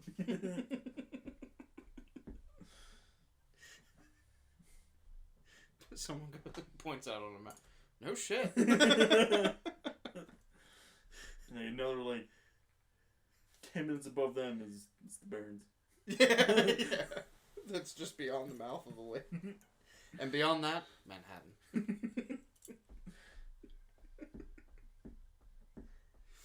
So they're arriving to Camp Crystal Lake, beyond Carrie and Laurie. That's just camping.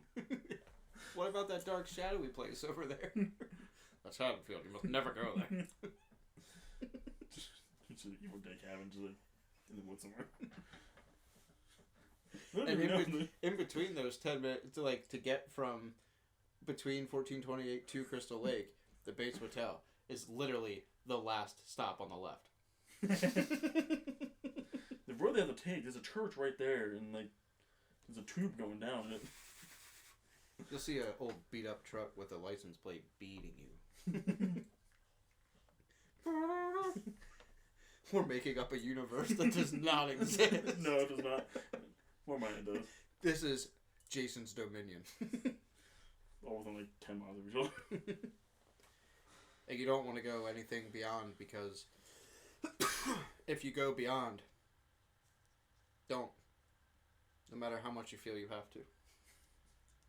The barrier was not meant to be crossed. The fuck is that reference to? Don't go down that road. No. Oh.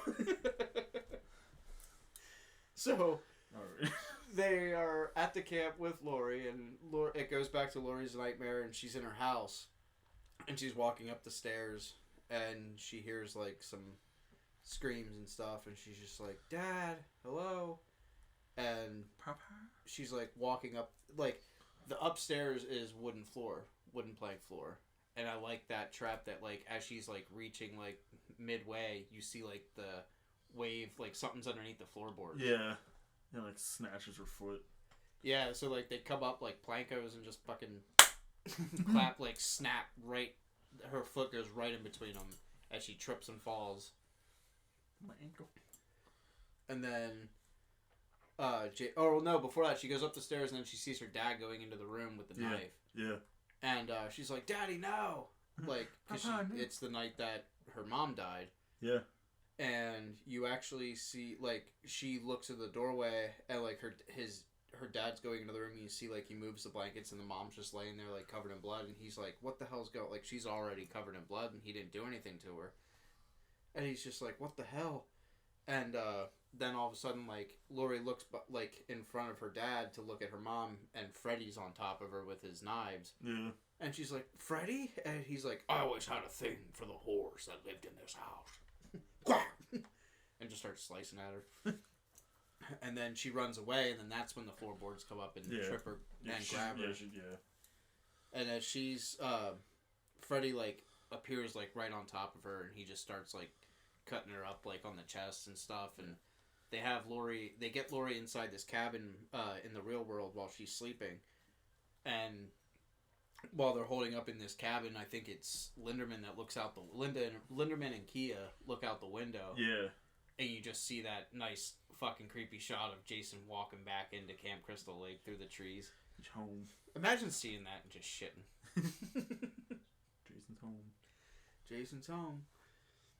Again. So he's coming renovations. Back. What's that? This time they're doing renovations. Yes. He's come changed back to Forest Green. It's going back from Forest Green to Crystal Lake to Forest Green, Part 2. Part 2.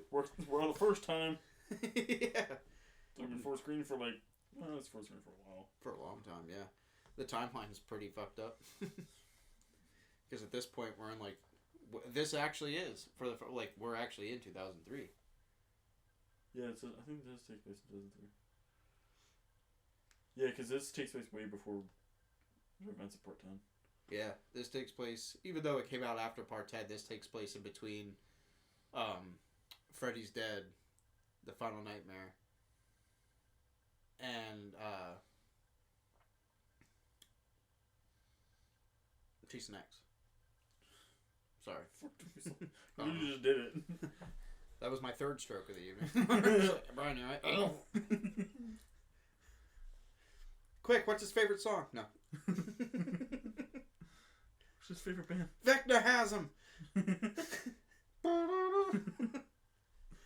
So she realizes that Freddy was the cause, and they see Jason coming back home, and then Jason just like comes crashing through the door. Yeah, he's like, nah. He's like, hey, what up, motherfucker? Knocks over the lantern, it breaks.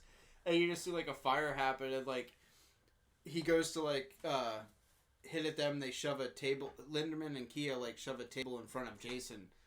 And, Jason goes to, he goes to slash at Kia, and he misses, and then gets it stuck in the table, and he's, like, holding his machete. And, Kia's just like, leave him alone, and she pushes her again, and then Linderman goes off, because he's like, what are you doing? She's my girl, and he just whacks him. Yeah, just like, bitch slaps him. Pushes Linderman, like, bitch slaps Linderman into the wall, and then when he bounces off the wall, you realize he gets stabbed by, like a shelf, or it looks like a flag stand for, like, the inside, on the inside of the cabin wall. Like, and it goes, it impales him through the back. Like, oh yeah, that would suck hardcore, man. Oh yeah. Because he didn't die. What's that? He didn't die yet. No, yeah. Yeah, no, that's a fucked up way to go, too. So he hits that, and you just see, like, blood coming off it, so he got impaled, and while this is happening, Will's trying to, like, pull him away. Yeah. He bitch slapped too, I think. Was he? Oh, he gets like slashed in the side with his machete. Oh, yeah. And when that happens, he lets go of Lori's hand. And Lori's hand goes into the fire. Yeah. And then it goes back into the nightmare, and her hand's like burning up. Yeah. And she like grabs so Freddy. So what is going on? Like Freddy's like cutting her up and shit. Is like trying to be all. Oh, weird with the like. Yeah, it's almost like he's going to UTPF under the pants, fingered with his knives. I'm gonna get a little messy. Yeah, that was messed up, man. That's just gross. Yeah, man. Oh yeah. But then it makes you remember who he is. Yeah, and, he is a child pedophile. Yeah. Pedophile. Pedo. He's a pedo. Yeah. So he's not a good guy. No. And she's getting burned up, and she like grabs him and like holds him. Yeah. And he's like, "Oh, you liking it?" And then all of a sudden she wakes up. Yeah. And yeah. And he's like, "Die, little bitch." He like, realizes where he's at. Goes to fucking stab her, and then all of a sudden Jason like just throws a table because he finally got his machete out of it, and you just hear ding ding, and Freddy like backs up, like he's looking away, and he like puts his glove like up to his mouth, and he's like, "Oh fuck!" Like I'm back. He's on top of Lori, and then just like slowly turns around, and then he like takes like a double take. He's like, "Oh shit!" Yeah, oh yeah. Because Jason, it's just his eyes. He's actually scared now. Oh yeah. If you're not familiar, folks, with the whole Freddy mythos, if you pull Freddy Krueger out of his dream, he's not. I mean, he can still take shots. He can still take abuse, but he can die now. He can still, he can die. You bring him back into the real world, he's mortal. But he still can take. He's definitely he can die. So he is shitting bricks. Yeah. And Jason, they just start going at it. Now they're fighting in Jason's world. That's right. So they just start fucking each other up, and as Freddy's like taking this whole cabin's on fire. It's a great setting. And they start exchanging blows, and I just love how much you get every time Jason and Freddy share a frame, and you just see how much Ken Kurzinger, no, that's my fourth stroke, towers over Robert Englund, and it just fucking makes him look like an alien. Oh yeah, because Ken is 6'5" or something like that. Oh yeah, and I think Freddy's only like 5'10", or like no, he's like 5'7". Yeah, he's shorter than Kane Hodder, I think. Yeah. Kane Hodder's only 5'8". Mm-hmm. Which is weird because the same way as my girlfriend. That is weird. And we're both taller than him then. So they're fighting, and I love how like Freddy has this fucking attack dude that would just like suck for the person receiving this attack. It's not a bad move at all. It's just a bitch move because he just keeps taking his claws and just jamming it right into freaking Jason's shoulders every time. Or, like, sticking him, like, right here. Like, every time, man. He's just going for death blows every time he's trying to attack Jason. And, like, where Jason just, like, grabs him, picks him up, and, like, pushes him through the windows. And then starts taking out the fucking cabin windows. Him, Just taking him through window frame, through window frame, through window frame. Just totally destroying this cabin. And then I love how it cuts to, he's like Jason opens up the door while everything like the cabin's about to collapse, and he just takes Freddy's body and whips him right, and you just see Freddy go no! Like just flies through the air and then lands through a roof into another cabin. And then before Jason can do anything, you get like that Part 7 like vibe where like everything just comes down. Yeah, everything collapses on him. And we're back to Linderman and Kia. Yeah, because Kia is now holding Linderman away. Because he obviously got hurt. Yeah. Oh, yeah. And then he's like, I want to set me down here. Like, let's rest here. And she's like, what do you mean? And he's like, go ahead. Go get help. I'll be all right. Like, I'll wait here. Trying to be all heroic now. Oh, yeah. He definitely earned his place. So within, like... You don't see that type of, like, redemption arc for, like, that type of character in this series. Within, like, a day, they have a relationship, kind of, starting to. Yeah, like 2 days. 2 days. Yeah, because the party. They went from like really hating each other to like, I like you. I like you. ILY. Do you like me? Yes, no, circle one. Doesn't matter. Yeah. Well, in the afterlife. They're driving together. Hey, we got like, I know we only got 5 minutes to the cabin, but you like me? I know we got this big guy and your best friend sleeping next to each other right here in between us here in this van. I just want to tell you, Kia, you're giving him CPR. I was like, he has asthma. It's good to me, he has asthma. I'm just like, Jesus Christ, alright. That was her saw trap. Do you give him mouth to mouth? Yeah, okay, yeah. So Lindeman's laying against a tree. Yeah. And Kia's like, I won't leave you. Like, yeah. He's like, Lindeman's like, no, just go. It'll be fine. I'll wait till you get back. And then Kia runs off. Yeah. And Lindeman just like that slow, just exhale shot. You just see like down. Just look down, the blood just pouring out of him. Oh yeah. Yeah, he did his foot. R.I.P. R.I.P. Linderman. He was still annoying to the end, but yeah, he wasn't as bad. He wasn't as bad, no. And he would go on to be in Fanboys. I love that movie. Then this is when Lori and Will are running to the they're making their way to the docks. Yes. And Freddy oh no, they're walking and then you just see like Kia and she's just like Lori, and then like when it cuts back to Will and Lori like turn around, you see Freddy like behind them, and he's like, think you're so smart, huh, bitch? No, he goes like, he doesn't say that yet. He yells.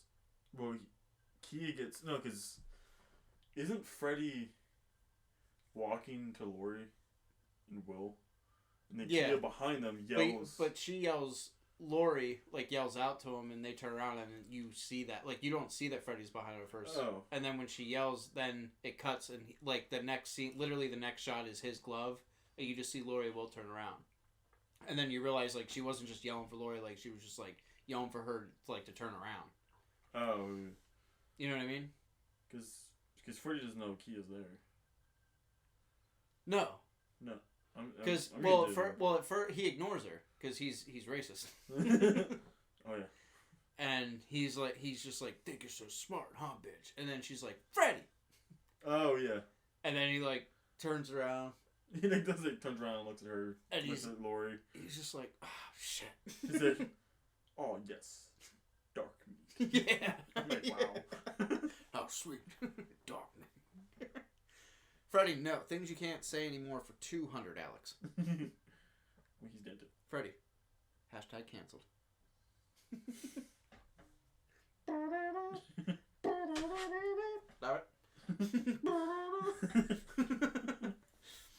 Yeah, so no, Kia's Freddy and Kia they're talking. Yeah. They're talking. Kia just starts insulting Freddy. Oh my god, yeah. Just dick shaming him. I'm like, damn. Yeah. She says he's coming up a little short between the legs, and he's got these butter knives. Calls him a homophobic slur. Oh yeah, she does. Kia, you're gonna get canceled too. Yeah, Kia. That ain't your destiny, child. That was horrible. We gotta fucking do Soul. We have to. Oh yeah. So he's just like, oh, how sweet, dog meat. And then she's insulting him, of course. Yeah, I love how calls his gloves butter knives. Yeah, what's with the butter knives? She's like, you got those teensy weensy little things, and Jason's got this big old thing. And I like how at first she was backing away from him. Yeah. And then she's walking toward him. It almost looks like it's giving the illusion that she's got the upper hand on Freddy. And then when she starts talking about Jason, then she stops when she's talking about the machete, and Freddy just motions with his with his blade And she's just like, oh, fuck. Like, turns around. And Jason's like, get back. One swing, she goes flying, hits a tree. Yeah, death by... So what killed her? Do you think the impact with the tree, or the machete swipe? Maybe a combination of both. Yeah, oh yeah. So gone in 60 seconds was Kia. Literally the distance she flew from where she stood to where the tree was. No. That's how far away 1428 Elm is from Camp Crystal Lake. Stone's throw, as an old person would say these days. Yeah, so... Not Lunar and Kia fun together. Yep. Now they're frolicking in heaven. Why would they go to hell? Heaven. They're in between. They were sinners. So I don't know where the fuck they went. They're in the dark place of where the hell's called Insidious. The further. The further, that's right. Yeah. So see a lady in a black dress, ignore her. It's not a lady. Don't do it. Don't think it, don't say it. Jesus Christ. I don't want to talk about that movie. It was weird. There's like a weird deleted scene where like Will and Lori are just tied up in the room. Jason's just standing there in front of him. And Lori's just like, why are you doing this? And Jason just goes, because we're home. Yeah. So, if you can guess all the fucking Easter eggs we have in this fucking... Oh yeah, anything that you can pick up, anything that you're catching us reference to, comment. Besides like the ones we obviously like said, but... yeah, for real. For real. So, R.I.P. Kia and Jason, Freddy, round 3. Yes, they are fighting again, but outside. In and here's the thing: equipment. They start kicking each other's ass around this like equipment and stuff, and Will's like, "Come on, like Lori, let's go. Like, we got the boat. I know. He's like, you got what you wanted." She's like, "No, I'm not leaving." He's like, "Come on, fucking, we got the boat. Like, we did what you wanted. You pulled Freddy out. Like, let's get the hell out of here." Heroic now. Yeah, and she's like, "No." She's like, "You don't understand. Freddy ruined both of our lives." And he's just like, "What do you mean?" She's just like, my dad didn't kill my mom. It was Freddy." And he's like, "Oh, fuck." Well, like, I kind of knew that. Was like, I kind of fucking told you.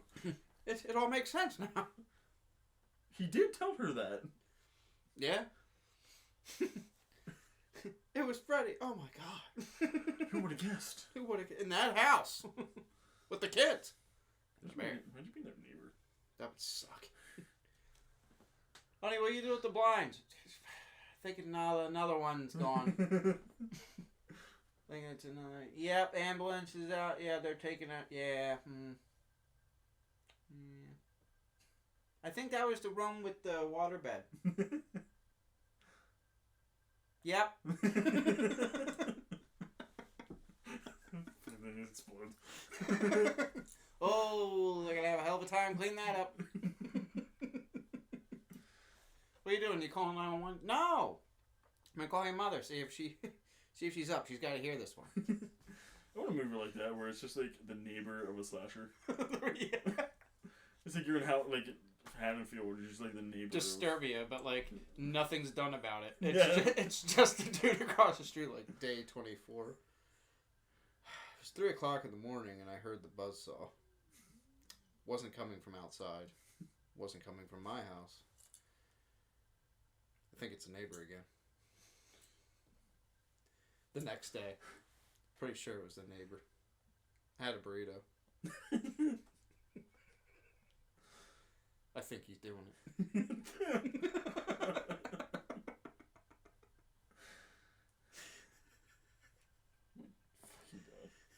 So they're fighting at the... So basically Lori's made it known to Will, like, nah, fuck you. We're staying here. I want to watch them fight. Yeah. And like really amps it up like a pay-per-view fight. Like, I'm not leaving here until I see him die.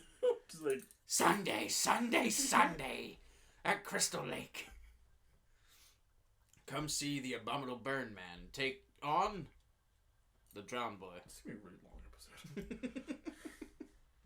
So. This episode is over 2 hours long. Oh man. Coming back, man. It's like shades of episode 1. Shades of episode 1. Just wait, there's more. So, runs up to him and, who, Brian? Who's running now? Lori's running Freddy? Lori wants to stay. Now who's running? So we're back at they're at the construction site and they're starting the fight. No, yeah, they're starting to fight, which, it's just a major OSHA violation. Oh my god, yeah. Just like, there's just like loose rebar everywhere. There's a concrete bin that's just kind of chilling there.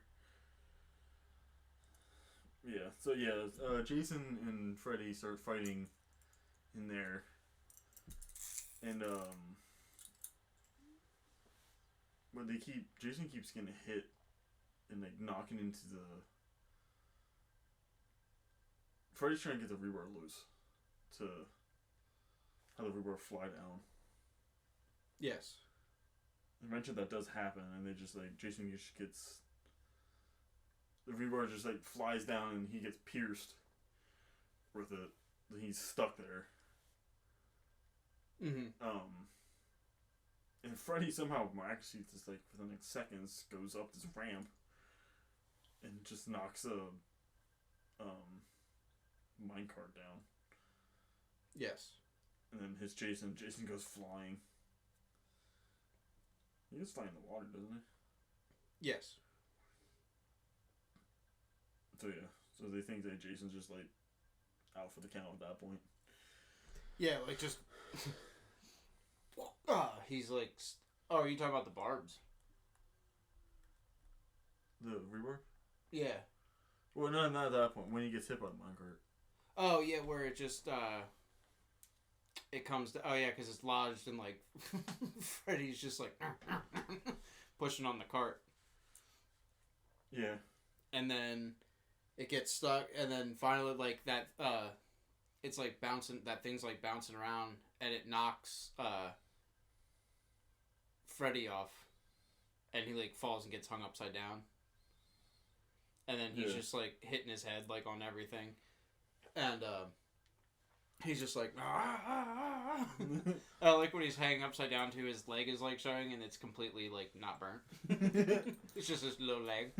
Little regular leg, Robert's leg. And I like how like it's swinging him over and it's getting Jason, and Jason's getting out of the rebar.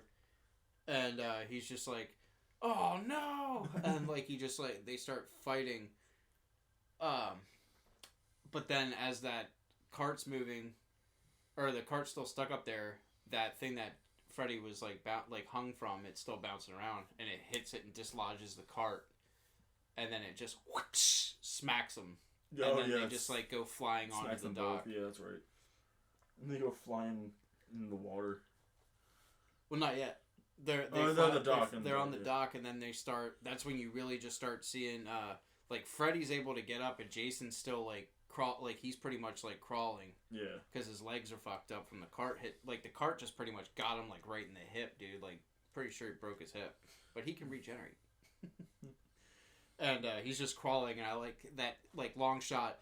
He's crawling to the end of the pier, and Freddy's just fucking his back up, dude, with his own machete. Yeah, he picks up his machete and just goes to town on him. And he's just like, I don't know if you could hear it. It's really quick, but like he's just like slicing. You can hear Freddy just go, "Give it up, bitch!" Like while he's hitting him, dude. It's fucked up. The first time it wasn't. I didn't notice that the first time I see it in theaters. I noticed it like my third time watching it. I was just like, "What did you just say? Give it up, bitch!" I was just like, "Shit." But then he flips him over and takes his fucking two. Yeah, he dodges his eyes out. Yeah, dude, that's such a great shot too, because he's got blood splurting out of the mask. Yeah, his blood's all. His mask is getting all bloody and scratched up now. Oh yeah. And then they're like standing up, and they're just like, Jason got his hand, because Freddy stabs Jason in like the shoulder. Yeah.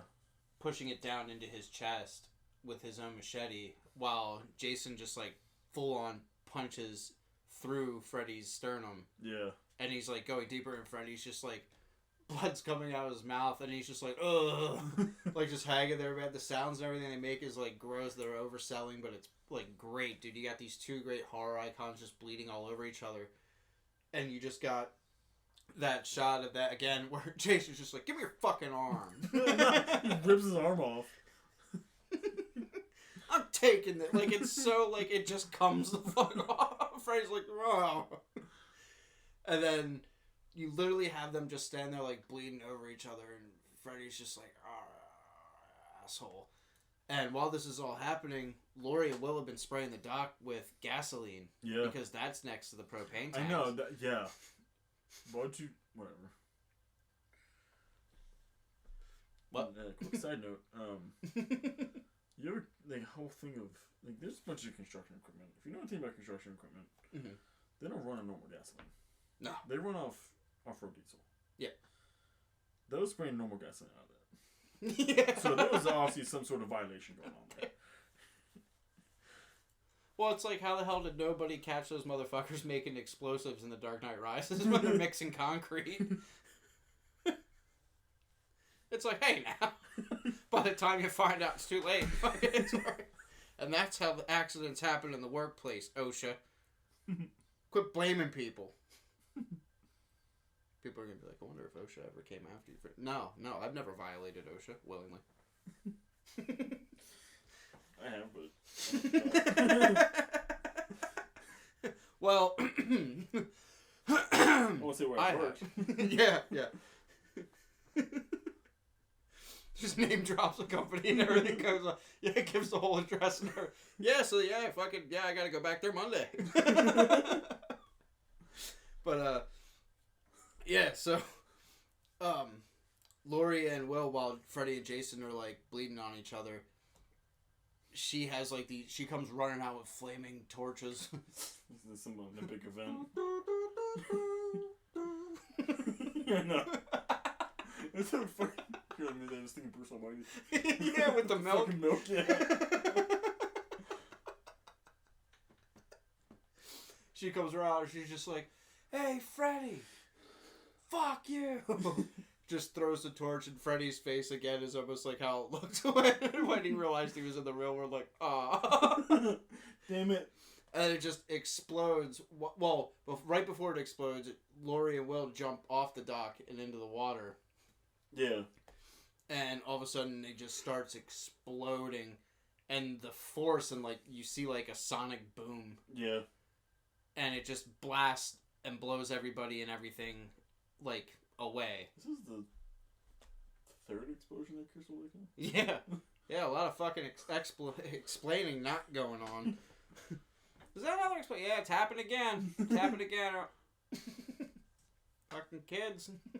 Stop going there. It's called Camp Blood for a reason. For real. Fucking idiot kids, man. Imagine being that last house, like, right before the camp, too. Like, just seeing it. Idiot. So used to run out. Yeah. You know, Earl, it's never occurred to me before, but we lived on this road 45 years, and we always see them going. But they never come back. We always see them going into camp. None of the vehicles ever come back. Yeah, Earl. You want mayonnaise on your sandwich? Michael standing behind her just takes it and just walks out of the kitchen. So, it explodes, and then, of course, the explosion sends Jason and Freddy flying into the water on fire. Yeah, yeah. And, all of a sudden, after the explosion and everything's just burning, Laurie and Will come up onto the dock or whatever, and Somehow the dock survived. Yeah, somehow the dock's still standing. A sturdy dock. Sturdy dock. Built like, by the builders. It's not like Part 7's dock. Yeah, no. One child destroyed that one. And killed it dead. Yeah, for real. And then a huge ass fucking propane tank. And then you got those little the propane cylinders. Then you have the gasoline straight up being, like, sprayed on everything. I'm dying, boy. No. So, propane. As she's, like, trying to, like, resuscitate Will, you get that shot of her, like, bent over from behind, and Little Miss Perfect, Laurie, little Miss Press, you know, she's supposed to be like a goody-goody. Her name is Laurie in homage to Laurie Strode, by the way. She's supposed to be like this straight-laced girl. She has a little tower. Or a little tower. Just a tower on her ass. No, she's got this little rose tattoo on her backside. She's a high school student. Yeah, she is. I know Daddy don't know about that, does he? Doesn't matter because you don't see him again. But he's still alive. Yeah, her dad's still alive. He's just kind of at home. Yeah, pretty TV, much. you know? Not once, like, where'd my daughter go? I know, like, she, like... Turns it up. Bum, bum, bum, bum, bum, bum. Cuts back to her, like, wake up, Will!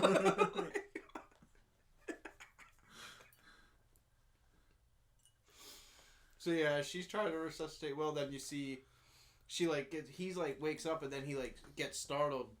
And he starts, like, backing up, and she's like, what? And then turns around, and you see, like, these legs. Just 2 legs. 2 legs and a machete. And you're like, oh my god, shit, Jason. And you see the machete come up, and the camera pans up with it, and you realize it's one-armed Freddy. It's one-armed Freddy. He's pissed. He is. And like, he takes his sweet-ass time. I mean, he's already burnt. You think he's, like... I mean, he's a little tired. He's tired. He's tired, old guy. Tired, burnt guy. You think you'd be used to fire by now. Yeah, right? Don't forget, Jason's scared. How do you think Jason feels right now? He's in the lake. He's in the water, yeah.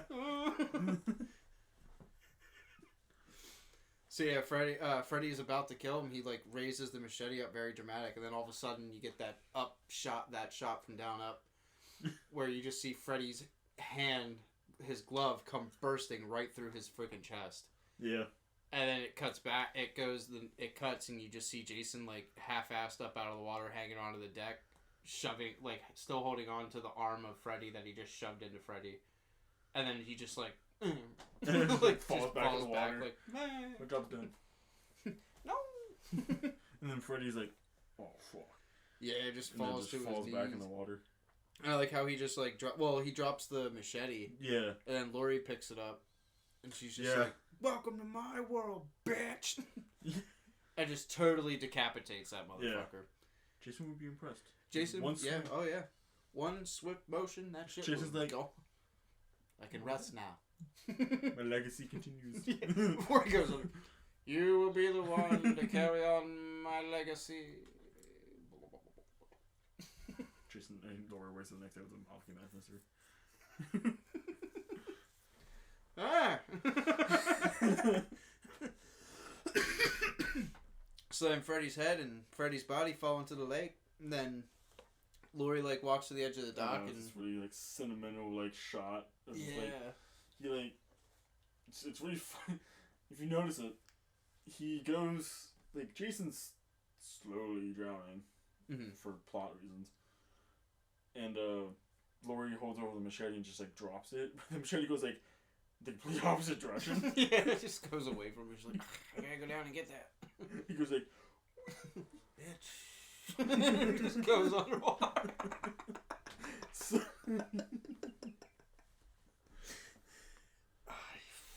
fucking suck. But then, after she throws the fucking machete away from Jason and he goes underwater, her and Will are walking away through the smoke and the debris, and it goes to a transition. It's all quiet, and it cuts to like the next morning. Well, obviously there's no cops or anything because you would think that place would be swarmed by the explosion. Yeah. Well, like I said, man, but the explosion happens. Yep, another one. Just don't go with cops anymore. Yeah. Crystal Lake doesn't even have a I'm police assuming force like anymore after part 6. I'm assuming like. I mean, there's still construction there. Is it a weekend? I don't think it is. Well, it's a Friday the 13th. Still, like, it would be like a Monday morning by then, though. It's a holiday. Fucking Labor Day?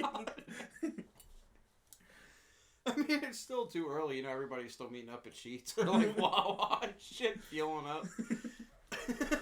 We heading out to the lake today? Yeah, man, I can't wait. Man, it's such a bitch out there. Well, you know what? Maybe one day UNICEF will get into the excavating business or, like, construction business. And you know what? Something will happen to that lake when, you know, God willing, on our way over today. And then what'll happen if we're out of work, Phil? Huh? What happens the whole night just exploded? Yeah. They get there like, Now you remember what I said about not putting them fucking cylinders next to the gas No. tank? You locked us away, right? You remember to fill that with diesel and not gas, right?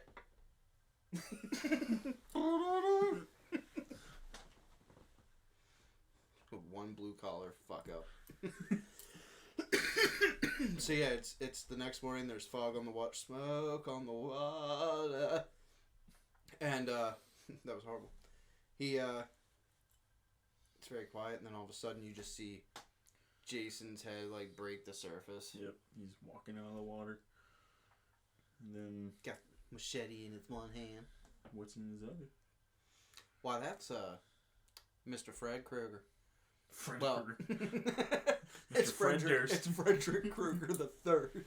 That's his name. That's his full name. It's Frederick. Freddy Krueger's head. It's not all of Freddy. Just his head. No hat. And they're his head. just like, he's just walking to that fucking camera. And it's just got that nice, like, music playing. Yeah. It's a triumphal music. So it's just like, who won, though? I mean, in my opinion, I think Jason won. Well, so while he's walking, then you just see, then you just see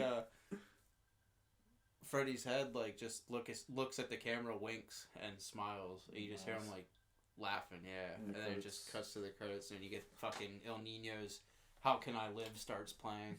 Which, by the way, folks, I know, well, a lot of you have the DVD or, like, the Blu-ray and stuff, but I'm not sure if the Blu-ray still features the music video for El Nino's How Can I Live, but the music video actually tied in with this film. Oh, I don't know. It might be in the bonus. But it's definitely, I know it was for the DVD when that first came out, man. I was on that like a hobo and a ham sandwich.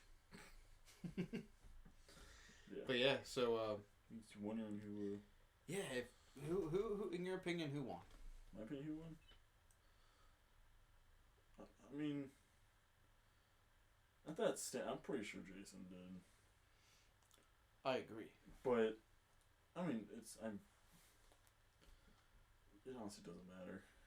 It doesn't, because, I mean, it was literally the last installment of both original series. Yeah, and because each one got their own remake, which one remake is better than the other, but...